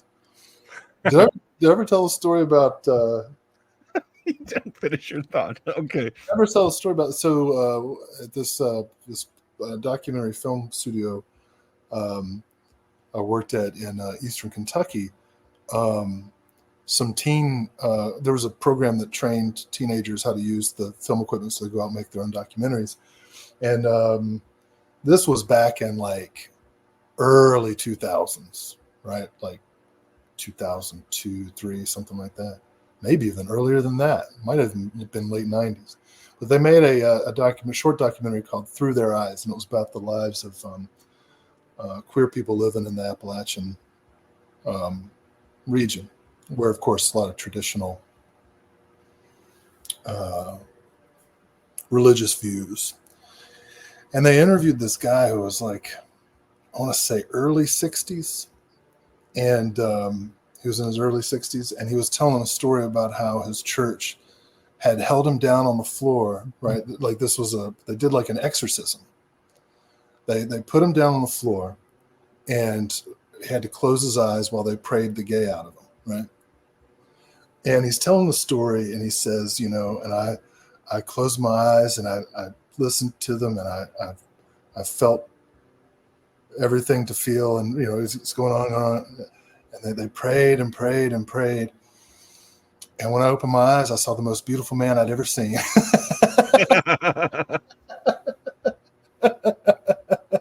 It was one of the great interview moments I've ever seen in a documentary. That's fantastic. It was. What a great guy.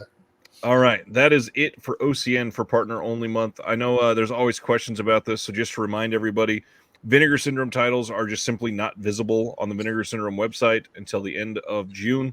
July 1st, they will be back with the new random announcements, and everything will be available to purchase. And it's going to be subscriber week, where they sell the second half of the year subscription for everybody for that first week of July as well. Humboldt Horror Honeys off to watch One Tree Hill. Hey, you got to make the investment, because some of the later seasons just get crazy. You got to give Chad Michael Murray time to burrow into your heart. I support all Chads. Chad Michael Murray.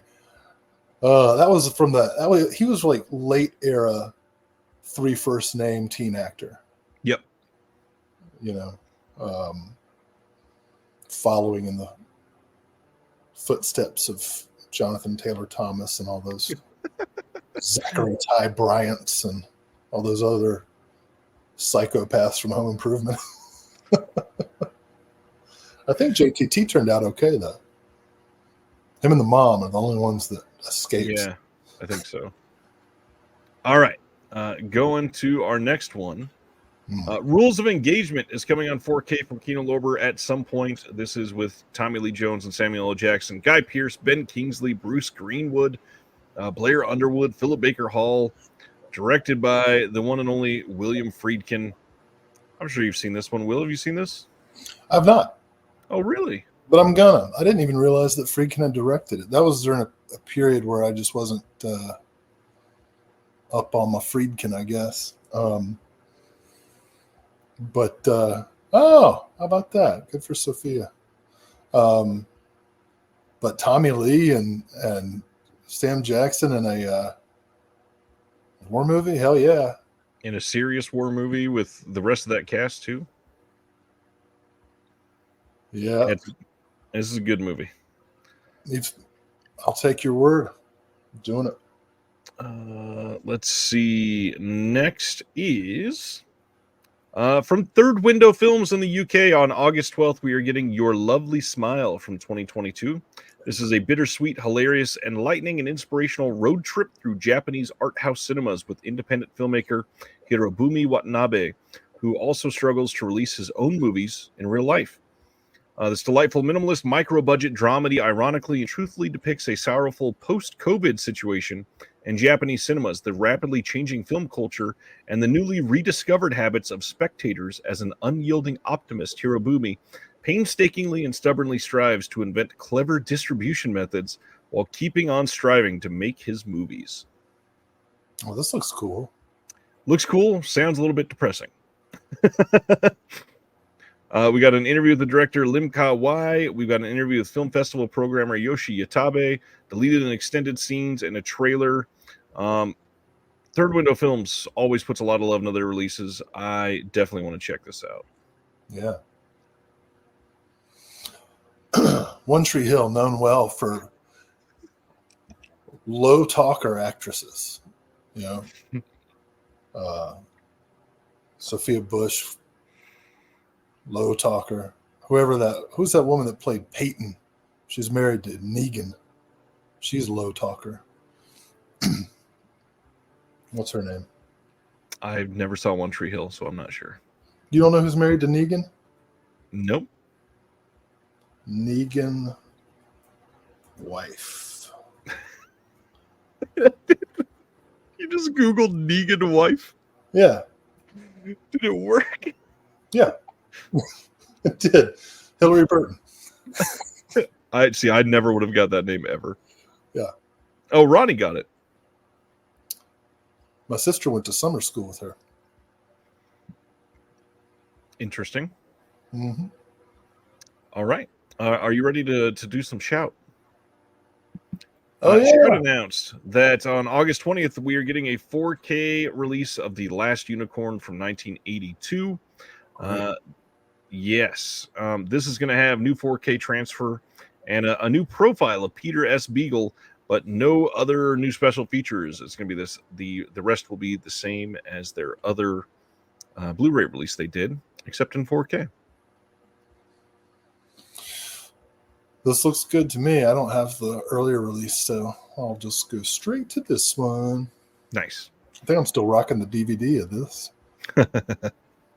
Next up, Poltergeist 2 getting the 4K treatment.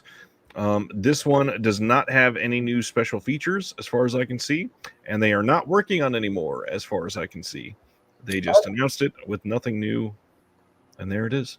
Can we go back to Last Unicorn? Because I had the same question that Craig has. What did Craig say? What do the arrows indicate? It is a double-sided poster. Oh. So you get both of that artwork. You know, I've talked about this before. Double-sided posters stress me out. Because the choice, like, do you rotate it? Then you, just give me 2 posters. Charge me an extra couple bucks. I get it. Who directed Poltergeist 2? Any controversy on that bullshit? Oh man, that made me laugh really hard. I don't even know who directed Poltergeist 2. Who did it? Damn right. What's it say? You don't know offhand. Poltergeist 3 is likely going to be coming on 4K eventually. If they're willing to do this one, I'm sure they'll do the third one. Directed by Brian Gibson, who did Still Crazy. What's that? I have no idea. Isn't that a song? I thought it was a comedy. I'm not sure. Oh, well, the cover art doesn't look too good, but it's got Stephen Ray and Billy Connolly. So I'm gonna assume it's a British guy doing an American poltergeist. Interesting. After Poltergeist, we also got the Delta Force on 4K, getting another Norris 4K. So this one, incredibly bare bones 4K release, dropped all of the Scorpion extras, and they're not working on any new extras. That sucks. I would have talked about this one for well past the running time. Do two commentaries for one film. I mean, the guy shoots a missile out of his motorcycle butt. That's a great cinematic moment. So this is coming on 4K on August 13th from Shout. Okay. And then following that, Evil Dead, the 2013 film, is getting a 4K steelbook. As usual, Shout could have released this earlier with the other 4K they did of this already, but they're choosing to release this later, so now people have to either double dip if they want a steelbook of this or just choose to not buy it, which is what a lot of people are probably going to do. I love this film, but I already have the 4K they did, and this is an identical film, or identical release. I like the Belial cameo there in the background. It is a nice steal, I got to admit, and the poster's nice.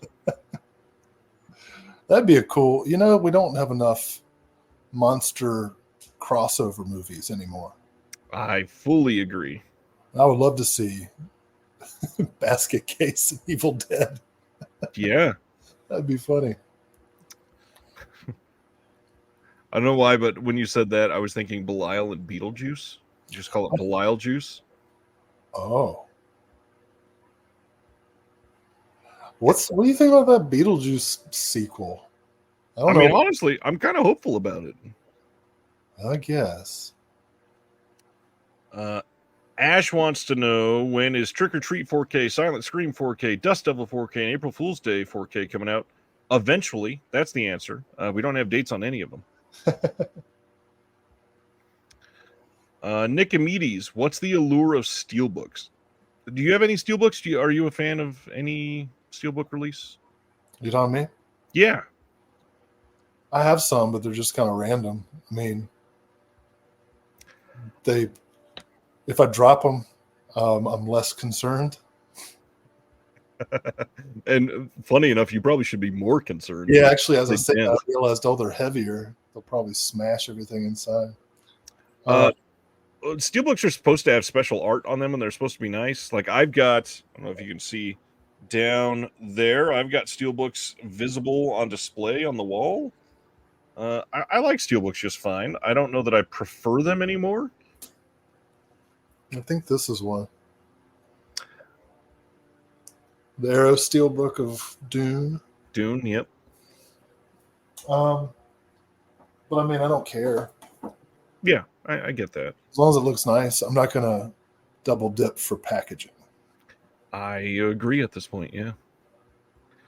Speaking of steelbooks, this was a Best Buy exclusive, and now it's going to be released widely. We're getting the Hacker Steelbook on August 6th, available everywhere, just in case you didn't pick that up before.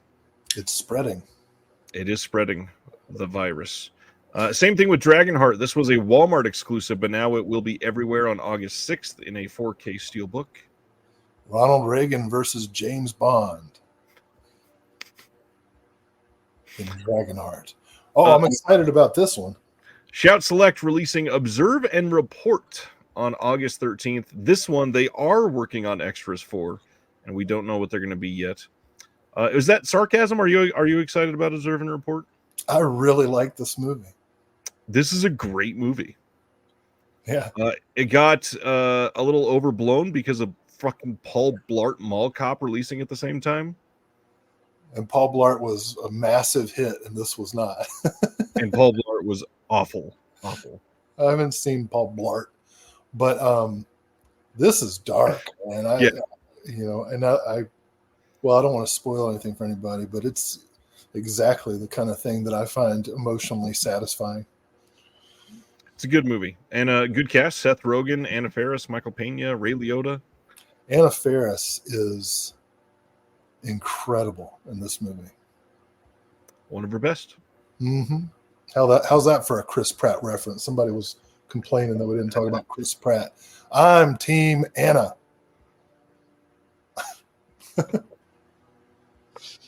Moving on to the next. This is a big deal. August 20th.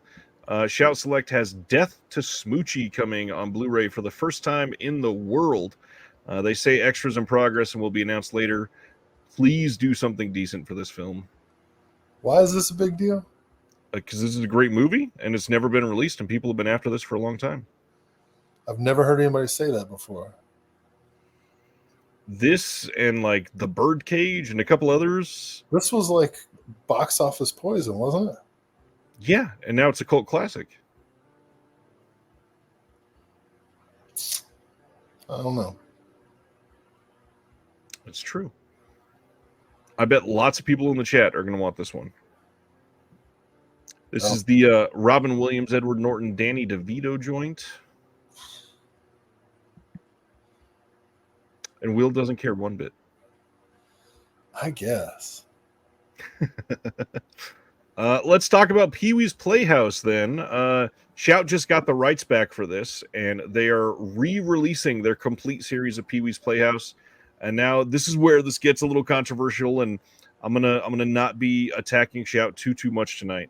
But speaking of pretty shitty behavior from a label, Shout knew that they were announcing this last week, but about 10 days ago, Shout started selling Pee-wee's Playhouse on eBay from their official Shout Studios account.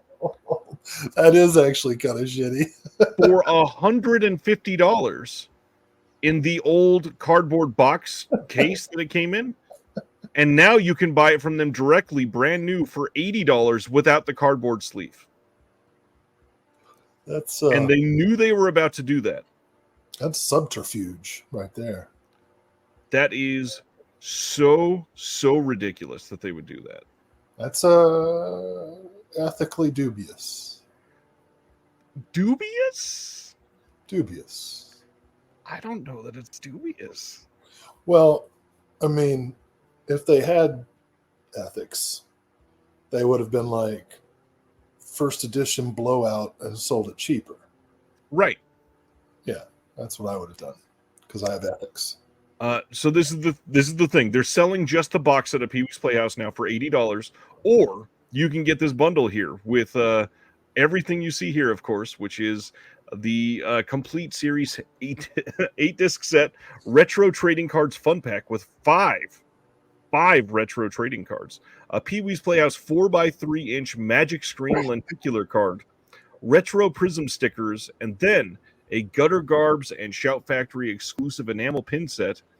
The box set is $80. How much do you think this whole package is, Will? An unethical amount. Just guess. The box set is $80. How much is everything together? I'm going to go with $239. Fairly close. $180. Oh, that was my first thought. But then I was like, no, they'd probably charge more. $180 for 3 stickers, 5 cards, a magnet sheet, and 5 pins. You don't even get a prism? They should go to Prism. I tell you though, I we agree about the ethics thing, but do you know what ethics gets you? Self-satisfaction, but also debt, home insecurity, and career dead ends. That's what ethics gets you. On top of that, Ryan from New World says, now I'm curious what kind of morally dubious actions they take with Corman's back catalog now that Corman's gone. Charging $36 with no special features. That's one thing. Plus shipping. Plus shipping. On top of all that, I don't know if we should spoil this or anything like that, but there is a copyright that just showed up that makes it appear as if Shout has a Bava box set coming. What? So we have that to come in our future, potentially. They're also doing Bill and Ted's Most Triumphant Trilogy with all three of the Bill and Ted films on 4K. We've got commentaries on all of them. We've got Dolby Vision on all of them, 4K scan of all of them, and a bunch of special features that we had previously. But this is the first time that Bill and Ted's Bogus Journey has been on 4K or Blu-ray by itself, because they're also doing it by itself. They're also doing the new one, Bill and Ted Face the Music, by itself as well. How do you feel about Bill and Ted? We never talked about Bill and Ted. So, unless I'm missing something, this one's ethically okay, right? Oh, not only that, they made a good choice for the first time. Right, because they only had the first one on 4K. Now it's all three on 4K in a box. Yes. I recall really liking the first one when I was a kid, and the second one I mostly liked as a kid because it had Faith No More in it. I need to see them again. I haven't seen the third one yet. So. I don't think I've seen the third one yet either. It was on Hulu. It was like a Hulu exclusive. Speaking of exclusives, we've got two Amazon exclusives to talk about coming on July 30th from Tribeca Films. First one is Mary Heilman. New York-based artist Mary Heilman is one of the most influential American abstract painters of her time. Heilman's work has been exhibited throughout the world in museums such as the Whitney, Dia Beacon, and MoMA. This documentary offers a visually immersive journey through her life using rare archival material and in-studio footage to explore the artist's mind and practice. Okay. Sounds like bunch of shit that I don't understand, but I would try to. Also on July 30th, one that is probably more up your alley, we get Nude Tuesday from 2022. In an effort to rekindle the spark in their troubled marriage, Laura and Bruno head to a couples retreat run by relationship and sexual healing guru Bjorg. Plagued by miscommunication, Nude Tuesday is an utterly singular excursion into naturism and self-discovery. Both of those are Amazon exclusives. Too bad it's not Bjork. That would be interesting. It's true. You know what I actually liked? They're going to hammer me in the comments and in life. Yes. Couples retreat. The Vince Vaughn. Yeah. I thought it was really funny. That's it. I like that. Story of my life, Mom. My mom says, OMG, there are so many tonight I want and cannot afford nor have room to store. Interesting. She pops in right when Nude Tuesday pops up.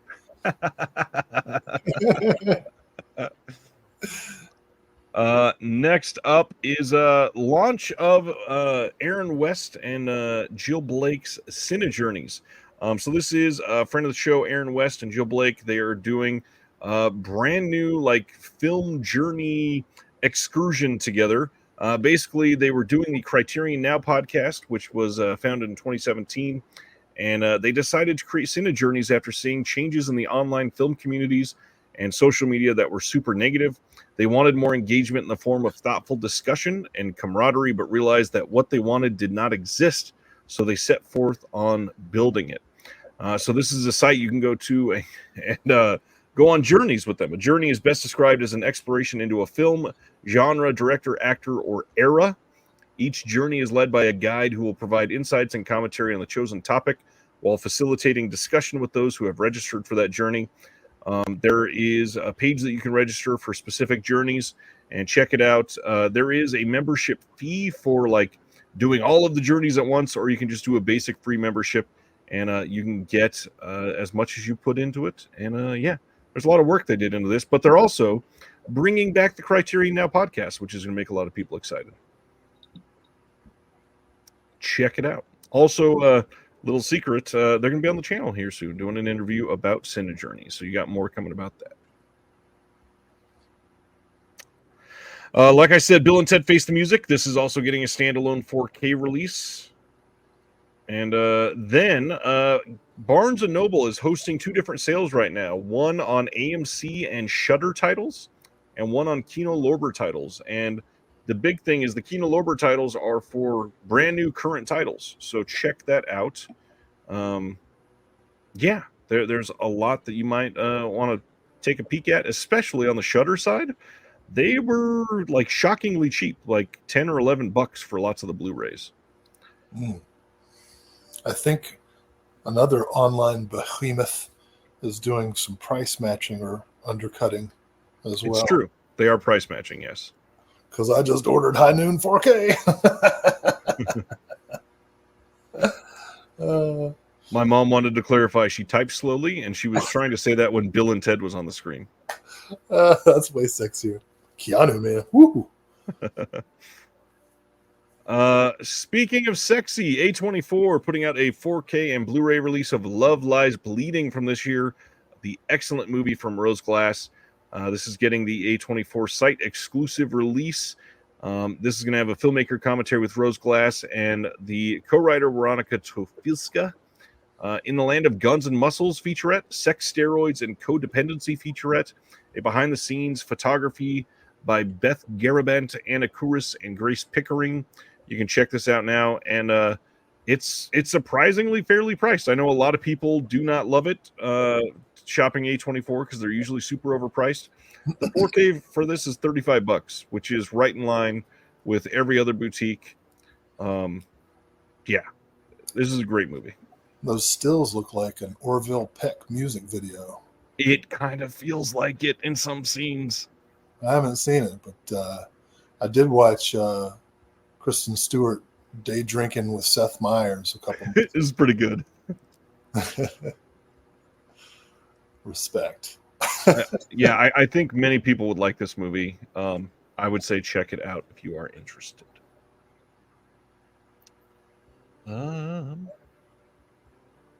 Oh man, we got a Zavi UK exclusive collector's edition of Beetlejuice coming in a 4K steelbook on September 30th. No new features, just a bunch of fancy packaging.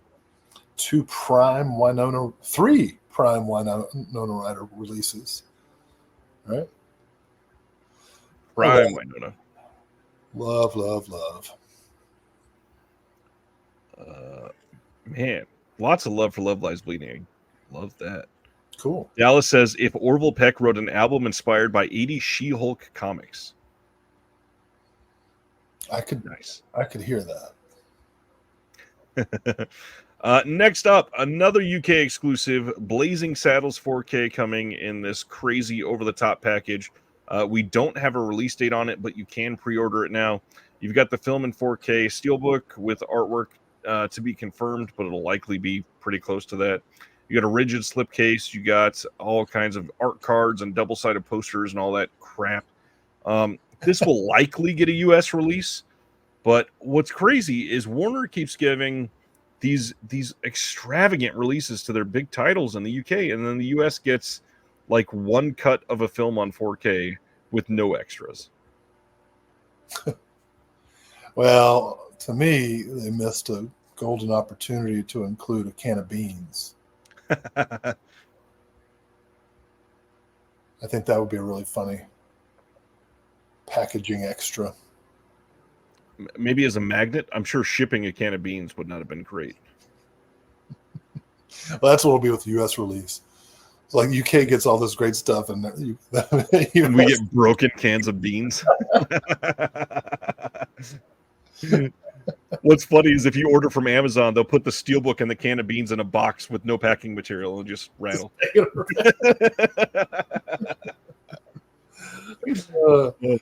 Yeah. I tell you, those Amazon packaging wizards. It's pretty bad. Well, I feel torn because I support unionization, but I also support putting the goddamn packing material in right. Right. What do I- Another one that we were worried about getting released just in about a week and a half. We got All of Us Strangers coming to Blu-ray in the UK from Disney themselves. This is going to have Roots of the Story, Building Adam's World as extras, and will also come with a poster. This will be region free. I know there were a lot of people looking at this on Diabolic, and he says this is a region B disc. It is a region free release. All Disney Blu-rays are region free. And then on top of that, the Amazon listing shows that it's region free, and the back of the case shows that it's region free. So if you want this, you can pre-order it from Diabolic and maybe Orbit as well. And I know a lot of us are going to do it, so make sure that you check this out, because who knows if this will ever come out in the US. Looks like somebody's coming out on the cover. It's a movie like that, yeah. Nice. I like it when people get tempted.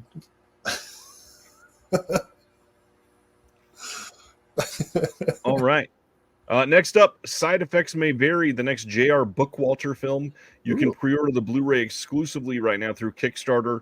It is going to be a pressed Blu-ray through the Kickstarter. When it releases later through Tempe Digital, it'll only be a mod Blu-ray. This will also have an exclusive cut of the film, the 84-minute uncut theatrical version. Later on, it's going to be edited ever so slightly. So if you want the uncut version, check it out on their Kickstarter now. Are you a J.R. Bookwalter guy? What does that mean? Have you watched many of his films? I don't think so. But I just watched the interview he did for the Zombie Army, and I thought he seemed like a real interesting guy. Nice. I started following him on the Insta.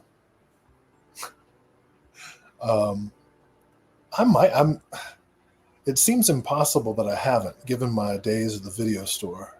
Right. But I just don't know what it would have been. I'll have to go and look through his filmography, see the titles. J.R. Ronnie says Orbit has All of Us Strangers for cheaper than Diabolic, FYI. Uh-oh. Oh, he did Red Ninja? No. He did. Yep. Oh, Dead Next Door. Yeah. Good stuff. I'd assumed you had seen Dead Next Door at least.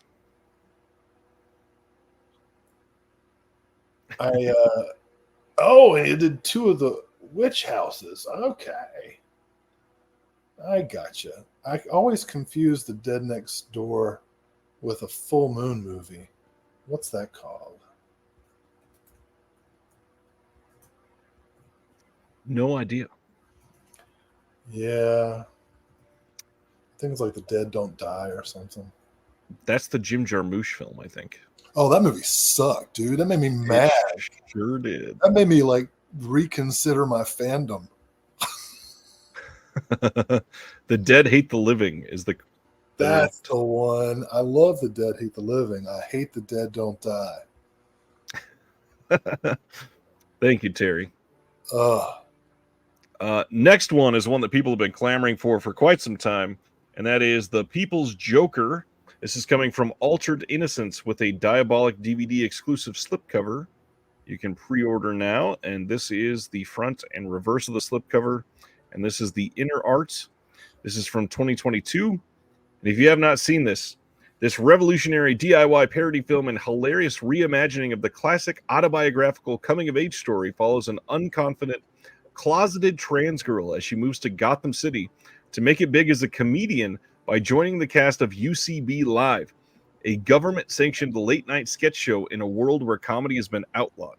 As mainstream success eludes our heroine, leading her to unite with a ragtag team of rejects, misfits, and a certain love interest named Mr. J, Joker the Harlequin is born again as a confident and psychotic Joker on a collision course with the city's fascist caped crusader.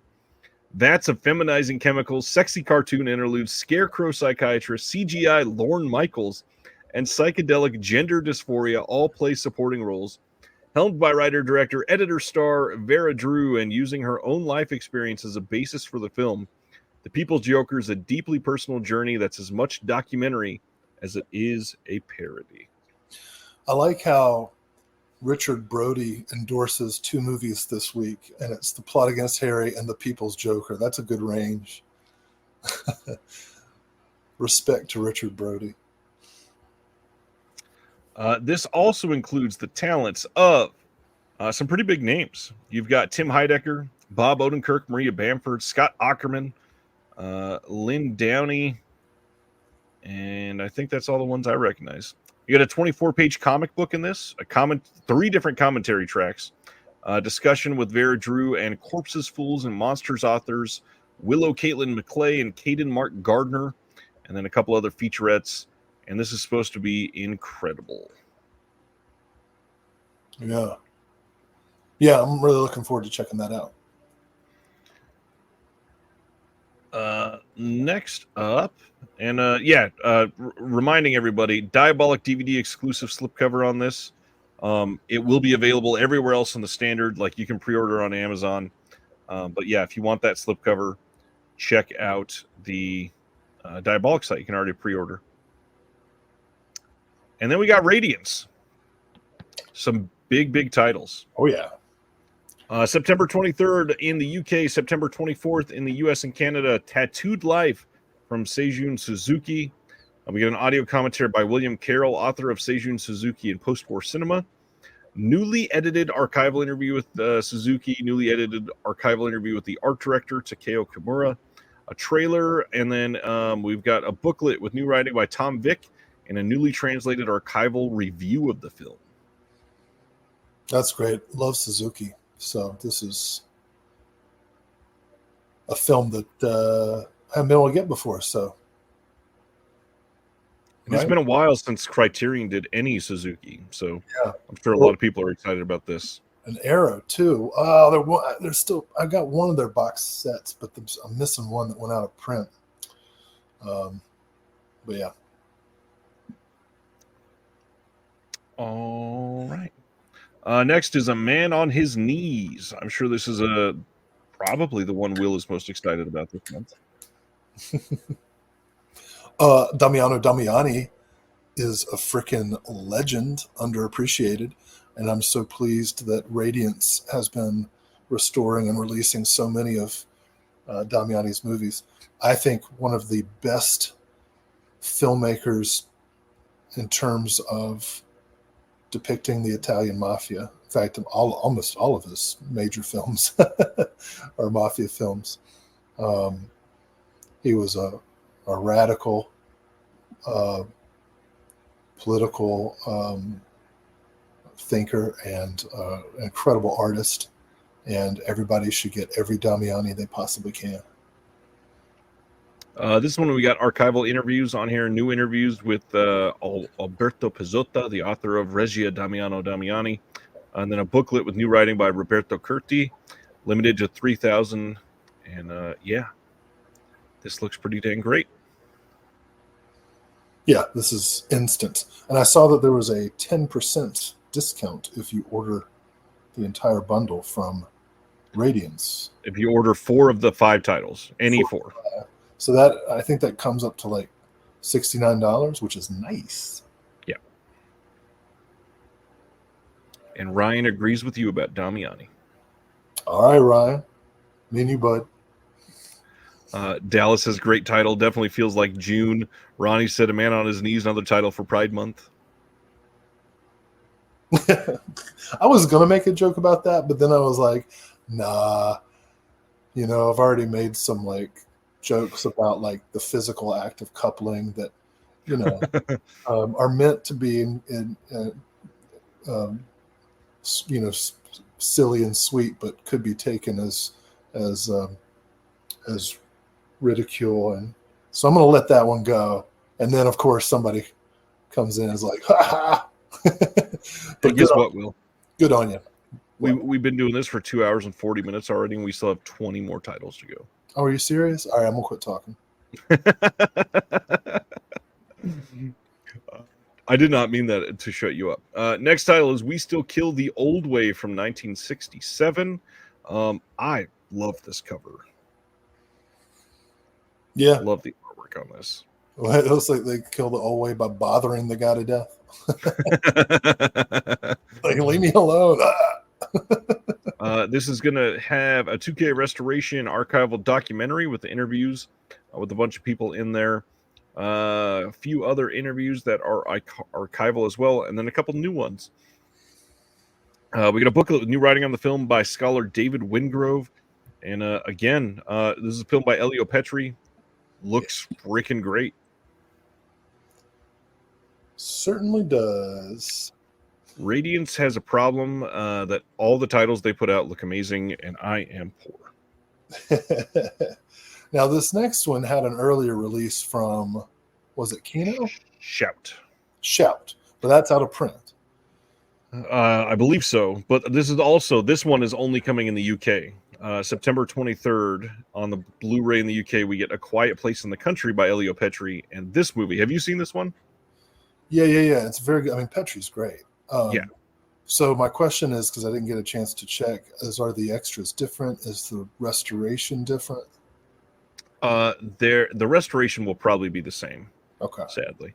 There is a new interview by Stephen Thrower on here. Ooh. So that's about 45 minutes or so. That, and then there's a visual essay by Kat Ellinger on the theme of masculinity in the film and Petri's work. There's also a booklet in this with new writing by Simon Abrams. And if you have never seen this movie's amazing. Do it. Yeah. Elio Petri does great with this. Vanessa Redgrave, Franco Nero. Anything with Franco Nero is always going to be good, but this movie is especially great. Chris says this one is missing a commentary from the Shout Factory release. Oh, okay. I can't remember who does the Shout. And I don't know if the Shout version is out of print. Let me see. Quiet Place in the Country. Yeah, it is not on the Shout website anymore, so it is likely out of print. Brian says this movie rips. Next title, they partnered up with Grindhouse Releasing in the UK, and they are releasing Death Game together. Oh, you went too fast. The commentary on A Quiet Place in the Country is by friend of the show, Troy Howarth. Nice. So if you have the Shout Factory, you might want to hold on to it. Very nice. Of course, if you want to sell it, it's going for about $56. Jeez. So yeah, Grindhouse Releasing partnered with Radiance to get their titles out in the UK. The first one is Death Game. As far as I can tell, there's not going to be anything new or exclusive to this. There's a 24-page full-color booklet with photos and liner notes, but other than that, the disc that they put out in the US is overloaded, just like all of the Grindhouse Releasing discs. They choose, alternate films to put on there. They put old cuts on there. They put trailers on there. They have Easter eggs galore on all of their discs. Grindhouse Releasing, they don't put out a whole lot, but when they do, you're getting hours and hours and hours of extra content. Deluxe. Dallas says, do we prefer Death Game or Knock Knock? I don't know that many people love Knock Knock. I think most people would choose Death Game, but I also think most people still haven't seen Death Game. I think it's a good double feature, frankly. Honestly, it works, and it has played that way a couple times. In fact, I think the New Bev even did Death Game and Knock Knock. Anyways, going to the next one, Whole Grain Pictures. This is the second title from this label. They are putting out Journey from the Fall from 2006 on Blu-ray on July 10th. If you go to the Media OCD site, you can get a store-exclusive slipcover. And this is a Vietnamese film. April 30th, 1975 marked the end of Vietnam's 2-decade-old civil war and the start of the exodus of hundreds of thousands of refugees. Despite his alliance to the toppled South Vietnamese government, Long Nguyen decides to remain in Vietnam. Imprisoned in a communist re-education camp, he urges his family to make the escape by boat without him. His wife Mai, son Lai, and mother Ba Noi then embark on the arduous ocean voyage in the hope of reaching the U.S. and freedom. Journey from the Fall premiered as an official selection at the 2006 Sundance Film Festival, went on to win 16 international awards, and it is powerful and unforgettable. It's supposed to be great. This will also include the symphonic soundtrack CD for this. There's a making of, an alternate version, alternate ending, cast and crew commentary, some interviews, original trailer, and all kinds of other extras. And some AI Photoshop. Yeah, this cover's not good in any semblance of that word. Everything else sounds great. Yes, I agree. Going back to Shout Factory, a couple days after their announcements, they just randomly had a brand new Steelbook show up on Walmart as Walmart exclusives. Return of the Living Dead coming out in a 4K Steelbook on August 20th, and The Last Unicorn in a 4K Steelbook on August 20th as well. Both of those exclusive to Walmart, both the exact same release as the standard release, so you're not getting anything special on this except for the Steelbook. Now, I don't want to essentialize any category of people. Sure. But when I think of people who collect Steelbooks, I don't necessarily think of people who collect The Last Unicorn. Am I wrong on this? Is this a reductive? I think there are fans of all kinds of cinema that collect Steelbooks. I only ever see bros, man. That's because that's what titles mostly get released on Steelbook. But like all of the let's see, there's all kinds of animation titles, like all of the Pixar titles have been released on Steelbook at this point. I have not heard of this. Yeah, they're all right there. But movie bros love Pixar. That's a good point too. I don't know. D. Sibner got me. That's pretty good. That is good. Sibner says this is for bro knees. I hope to meet D. Sibner sometime. Lightbulb Films in the UK is releasing Hundreds of Beavers on Blu-ray on July 22nd. This is another one of those films that is just taking everything by storm. This is supposed to be amazing. The filmmaker is teasing a U.S. announcement coming next week, so keep your eyes peeled for that. I'm sure we will hear something then. Oh my God, this is where a dream starts out really exciting and then turns into a nightmare.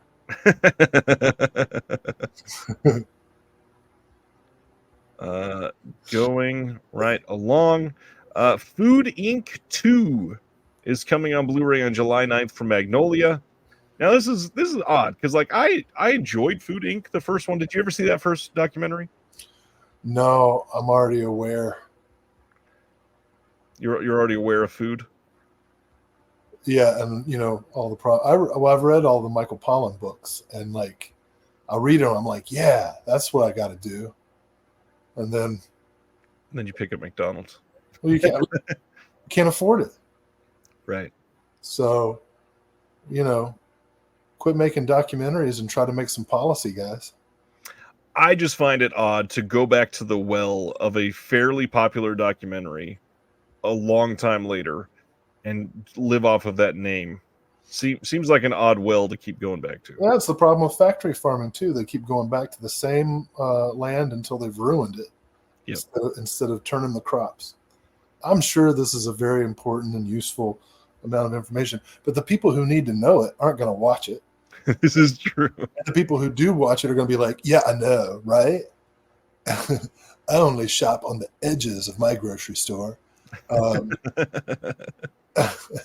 And they wear their canvas bags that take 17 years before they're freaking have a good impact, you know? So just this kind of stuff, just like, who's this for? You know? That's a good question. All right. This one's like, oh, look at all the sustainable farming and stuff. Yeah. Okay, great. You know, I'm not a farmer and I can't affect any farm policy. You know, can you, what are you doing to, at the federal and state level to promote sustainable farming? Not a hell of a lot. So is this documentary going to change things? Probably not. Another thing that won't, July 30th, we are getting a mod 4K release of Black Mass from Warner. It's got the archival features on there and nothing else. Another Johnny Depp title. I got so mad about something that I actually support. I'm just indifferent to the Johnny Depp thing.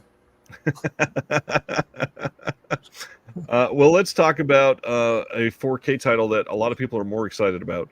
Can't Hardly Wait from 1998 coming to 4K on August 20th from Sony, which means it's going to look amazing. You've got this coming with Dolby Vision, and there are 11 newly uncovered alternate and deleted scenes coming on this disc for the first time ever.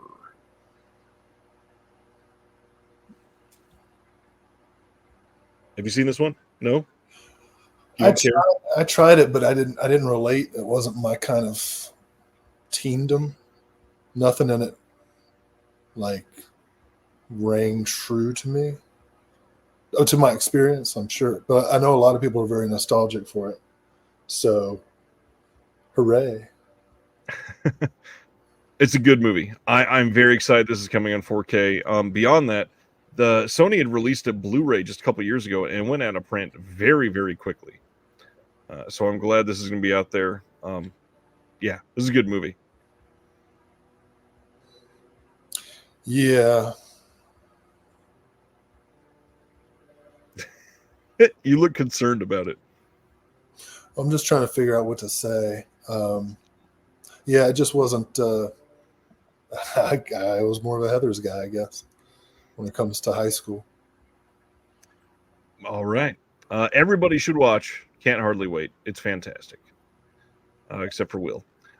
July 30th, we're getting a 4K of Focus from 2015, the Will Smith Margot Robbie film. Some archival features on there, and that is it. This is probably going to be a mod disc as well. You know what high school movie I did like? I like Better Off Dead. It's a good movie. I like comedies about teen suicide. And I mean, it's not like it has to be my experience, but I don't know. Like, I didn't get it. I didn't get it. You know what I don't get? Why do we need to be told twice that this is 4K Ultra HD? I mean, you've got it emblazoned on the case itself, and then you put it on the sleeve art as well, right next to each other. You're taking up space for no reason. Anyways, I don't know. Another 4K release, Kino, giving us Last Year in Marienbad from 1961 on 4K on August 27th. This has the audio commentary by Tim Lucas that was done previously, interview with the filmmaker, and Last Year at Marienbad A to Z, a visual essay by James Quant, memories of Last Year at Marienbad, and then a 1957 short film as well. And yeah, I've not seen this one, and I need to. Oh, it's great. Yeah, that's a good one. Alan Renee, fantastic. Last Year at Marienbad, one of his best films. And you know what? You want to know something funny? Just as a little callback. Yes. I got my Better Off Dead here. Steelbook. That was an FYE exclusive for a couple of years. Are they still around? No, I don't. Well, I think they are, but the F only stands for Funko now. I actually get what you mean. It doesn't have like any special features. You know, where's the 4K Savage Steve Holland trilogy? You know, One Crazy Summer, Better Off Dead, and How I Got to College. Oh, okay. That's a teen comedy triptych right there. You might get Better Off Dead. You probably won't get 4K of the other two. Well, How I Got to College hasn't even gotten a Blu-ray release. That's what I'm getting at. I think One Crazy Summer got a Warner Archive, maybe. Is that right? That sounds right. Let me see. What year was that one? Do you remember? I want to say 84, 85, I did. Yeah, back in 2021, that was 86. 86. And it was Warner? It was Warner Archive, yes. Yeah, I remember some things. Uh, But I think How I Got to College is kind of underrated. It suffers from having no Cusack. yep. Everybody's all over it. Nice. My when my band broke up and I went solo, my rock and roll name was Charles DeMar. You can find me on a couple of comps doing like little acoustic ditties or little like noise things. Charles DeMar, that's me. I love that Ryan from New World says this is your flu game.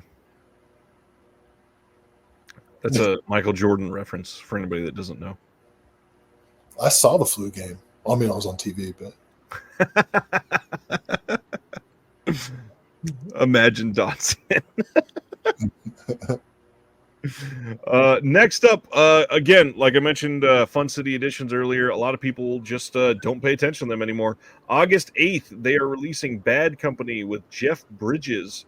And this is going to be a great release. This says, this tale of friendship and survival set in the 1860s focuses on a roguish group of runaways living by their wits and instincts. Two of them are complementary opposites. Drew, played by Barry Brown, a good boy from God-fearing stock out west to evade the draft. Jake, by Jeff Bridges, a scruffy scoundrel. They encounter rebels and miscreants, and their journey makes them older and wiser beyond their years. Written by Robert Benton and David Newman, and directed by Benton himself. The slipcover for this is going to be limited, and it's exclusive to the Fun City website, so check it out. that's some good ass artwork right there, and a good ass movie. It is. You've got a double-sided wrap on this with the legacy artwork, new commentary by Walt Cha, who does a lot of the Deaf Crocodile titles. Booklet with a new essay by Margaret Barton Fumo. That's in the first pressing only. And yeah, should be a solid release. Beauteous. Have a good night, Dallas. Oh yeah, I'm fat in the middle of a fast too. Jack says, completely forgot NBA Finals started tonight, but this is more important. Nobody said anything about a score. Do you want to hear it? Hey, let's talk about some Mondo Macabro titles. Somebody's going to do it just to fuck with me. Please don't. Available for pre-order 2 weeks from today at 9 a.m. Pacific, 12 noon Eastern on Blu-ray. The Max Picus collection with some very fun censorship on the slipcover here. Here is the inner titles, I Am an Infomaniac and Private Club. Disc 1 is I Am an Infomaniac from 1970 with a bonus feature, I Am Frigid Y from 1972. Probably because your partner's an info. That also includes Get off an episode of the Erotica TV series about Max Picus and some deleted scenes. And then disc 2 has this Private Club on here. And we've got a limited edition with a slipcover with new art, reversible sleeve, 20-page color booklet with new writing on the film by Pete Toombs, and 10 double-sided art cards limited to 1,500. I know why they're frigid. Because they're slaves to traditional patriarchal monogamy. They need to nympho it up. Or not, They could also go boy sober. They can do whatever. Yeah. And then they are also releasing the Warrior collection on that same day. This is going to have the entire Warrior trilogy. God damn it. What? Somebody posted the goddamn game results. Where? I don't see it. Yeah, it's fine. Let's talk about the Warrior. This will have all three films. The Warrior was previously released by Mondo on DVD, but now it will have all three of the films. You've got a 2-disc set with a slipcover and a 20-page colored booklet with new writing by Pete Toombs. Again, limited to 1,500. Pre-order 2 weeks from today at noon Eastern. Yeah, that's exciting. I was just looking earlier at my Warrior DVD from Mondo Macabro and realizing that the other two hadn't come out. So this will be a good excuse to spend money I don't have. This is true. Yes, the Mondo site is probably shut down for now. It should be going back up there on the day of the pre-orders. Was that June 20th? Is that what you said? June 20th, 2 weeks. Sweet. All right, some updates on the Physical Media Advocate. First, you can purchase the Physical Media Advocate now at Videodrome in Atlanta, Georgia. Go check them out at 617 North Highland Ave, Northeast in Atlanta. They are great people, so please go in and check them out. Second, we are closing in on the 10th issue of the Physical Media Advocate. Wow. This picture is a tease of the cover art, and we can't wait for everybody to see this. It is, I know this is a very cliche thing to say, but it is by far our biggest and best issue that we've done yet. It's going to be our longest one for sure. And then the last thing is, if you want to have a letter to the editor, this is the last call. Send me an email at disconnectedmedia@gmail.com. You can ask anything about how a film goes out through any of these labels. I'll try to get some answers for you. You can ask about rights for a film. You can give an opinion on a release, anything like that. You can ask why Will hasn't contributed anything at all. Yes. Ryan from New World Pictures Podcast is going to be writing something for us for this next one. And yeah, we are shaping up to be pretty great. I'm very excited for people to see this. You know what you need? What do I need, Will? Like a comic strip. I've said that, and I actually got somebody maybe starting one. Okay. Won't be in the 10th issue, but I'm working on it. Going to the last couple things we got. Star Trek Discovery, the final season is coming to Blu-ray. You got a standard release or a steelbook release. And if you have not been picking them up along the way, you can just pick up the complete series. We don't have a release date for this yet, but you can pre-order it now. I'm thinking it should be like a Goofus and Gallant thing, but like with collecting. Right?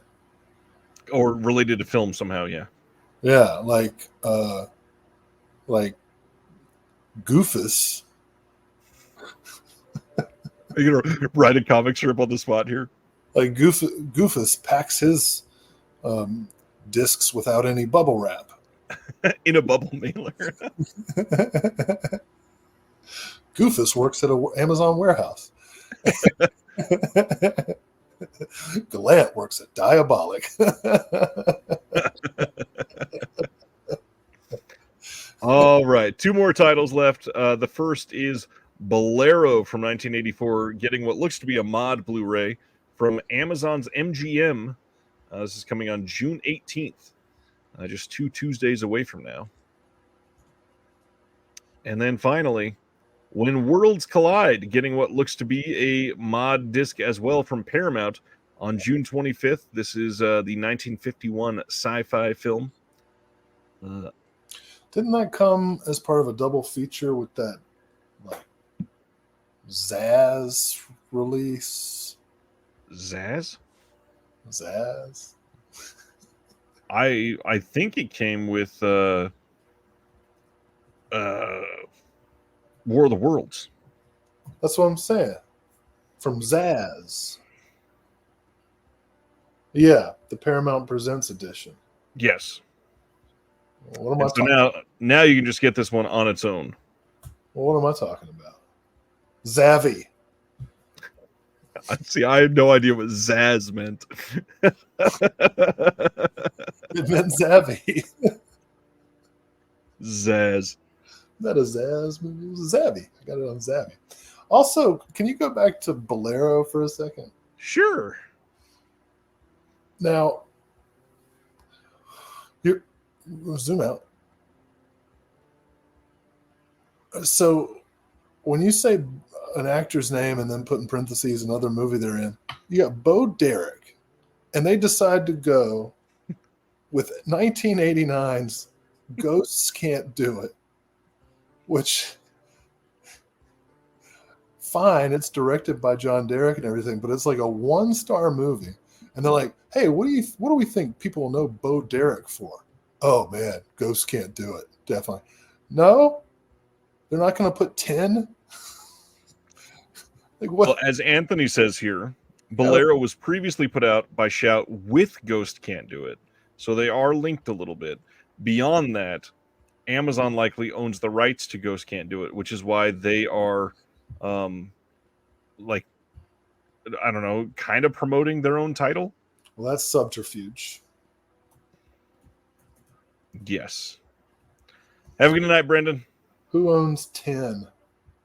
There's a Blu-ray, and it is by Warner Brothers. Okay. I see. It's out of print. Of course. But you can get it used on Amazon for $25. Well, on that note, that's it for this week. Let's talk about what's coming out next week. La Femme Nikita 4K Steelbook, Godzilla and Kong, The New Empire, Shrek Forever After 4K, Case of the Bloody Iris 4K, which a lot of us have already. Looks fantastic. Strongly recommend. Goodness. Species 2 4K from Shout, Mute Witness 4K, which is amazing. Immaculate finally getting its blue. South Park joining the Panderverse Blu-ray. The Valiant Ones 4K from Eureka. Corel from Criterion. Celestial Toymaker from BBC. Stop Motion getting a Blu-ray.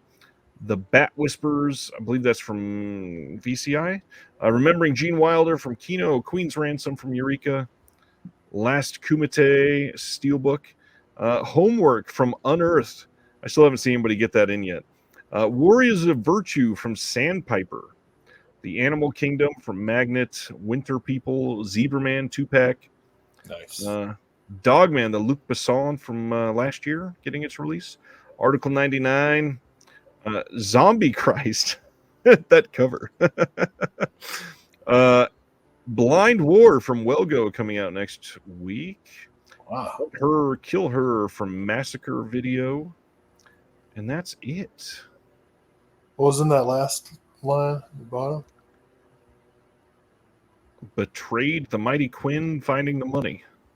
And My Love Story complete. Mighty Quinn looks cool. Class. That's a interesting 80s young adult movie. Very 80s with Rob Lowe there on the cover.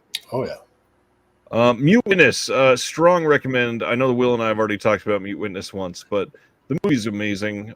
Immaculate as well. Same with the Case of the Bloody Iris. I lauded it last week, but that 4K looks astonishing. Strongly recommend. It's all this Godzilla Kong stuff. It's like 10 movies all of a sudden. Are they all the same movie? Yes. What's the difference? The bottom left is a steelbook. Oh. Oh.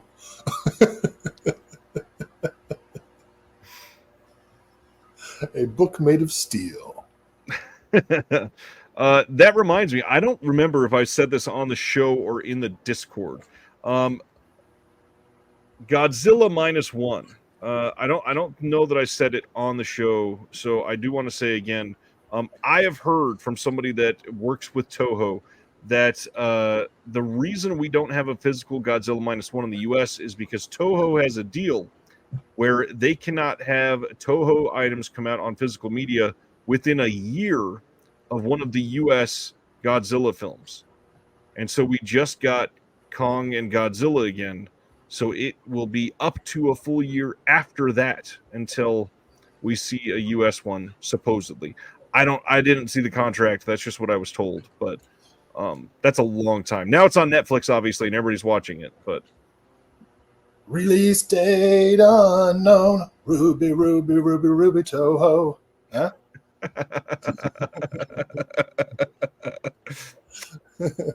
Not too bad. Not too bad. Those guys. Well, it's been a night. How's everybody doing? How we feeling, Will?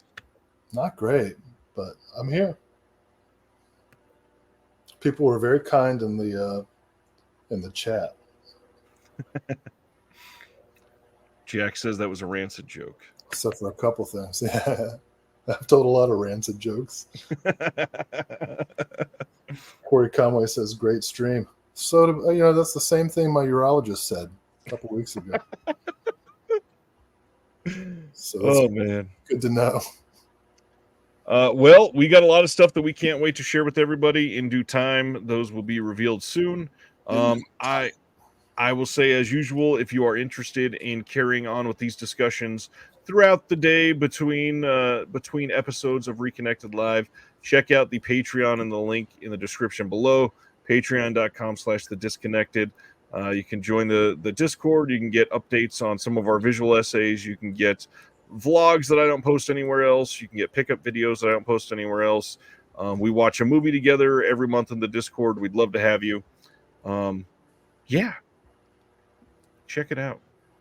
Will, anything else going on you want to shout out?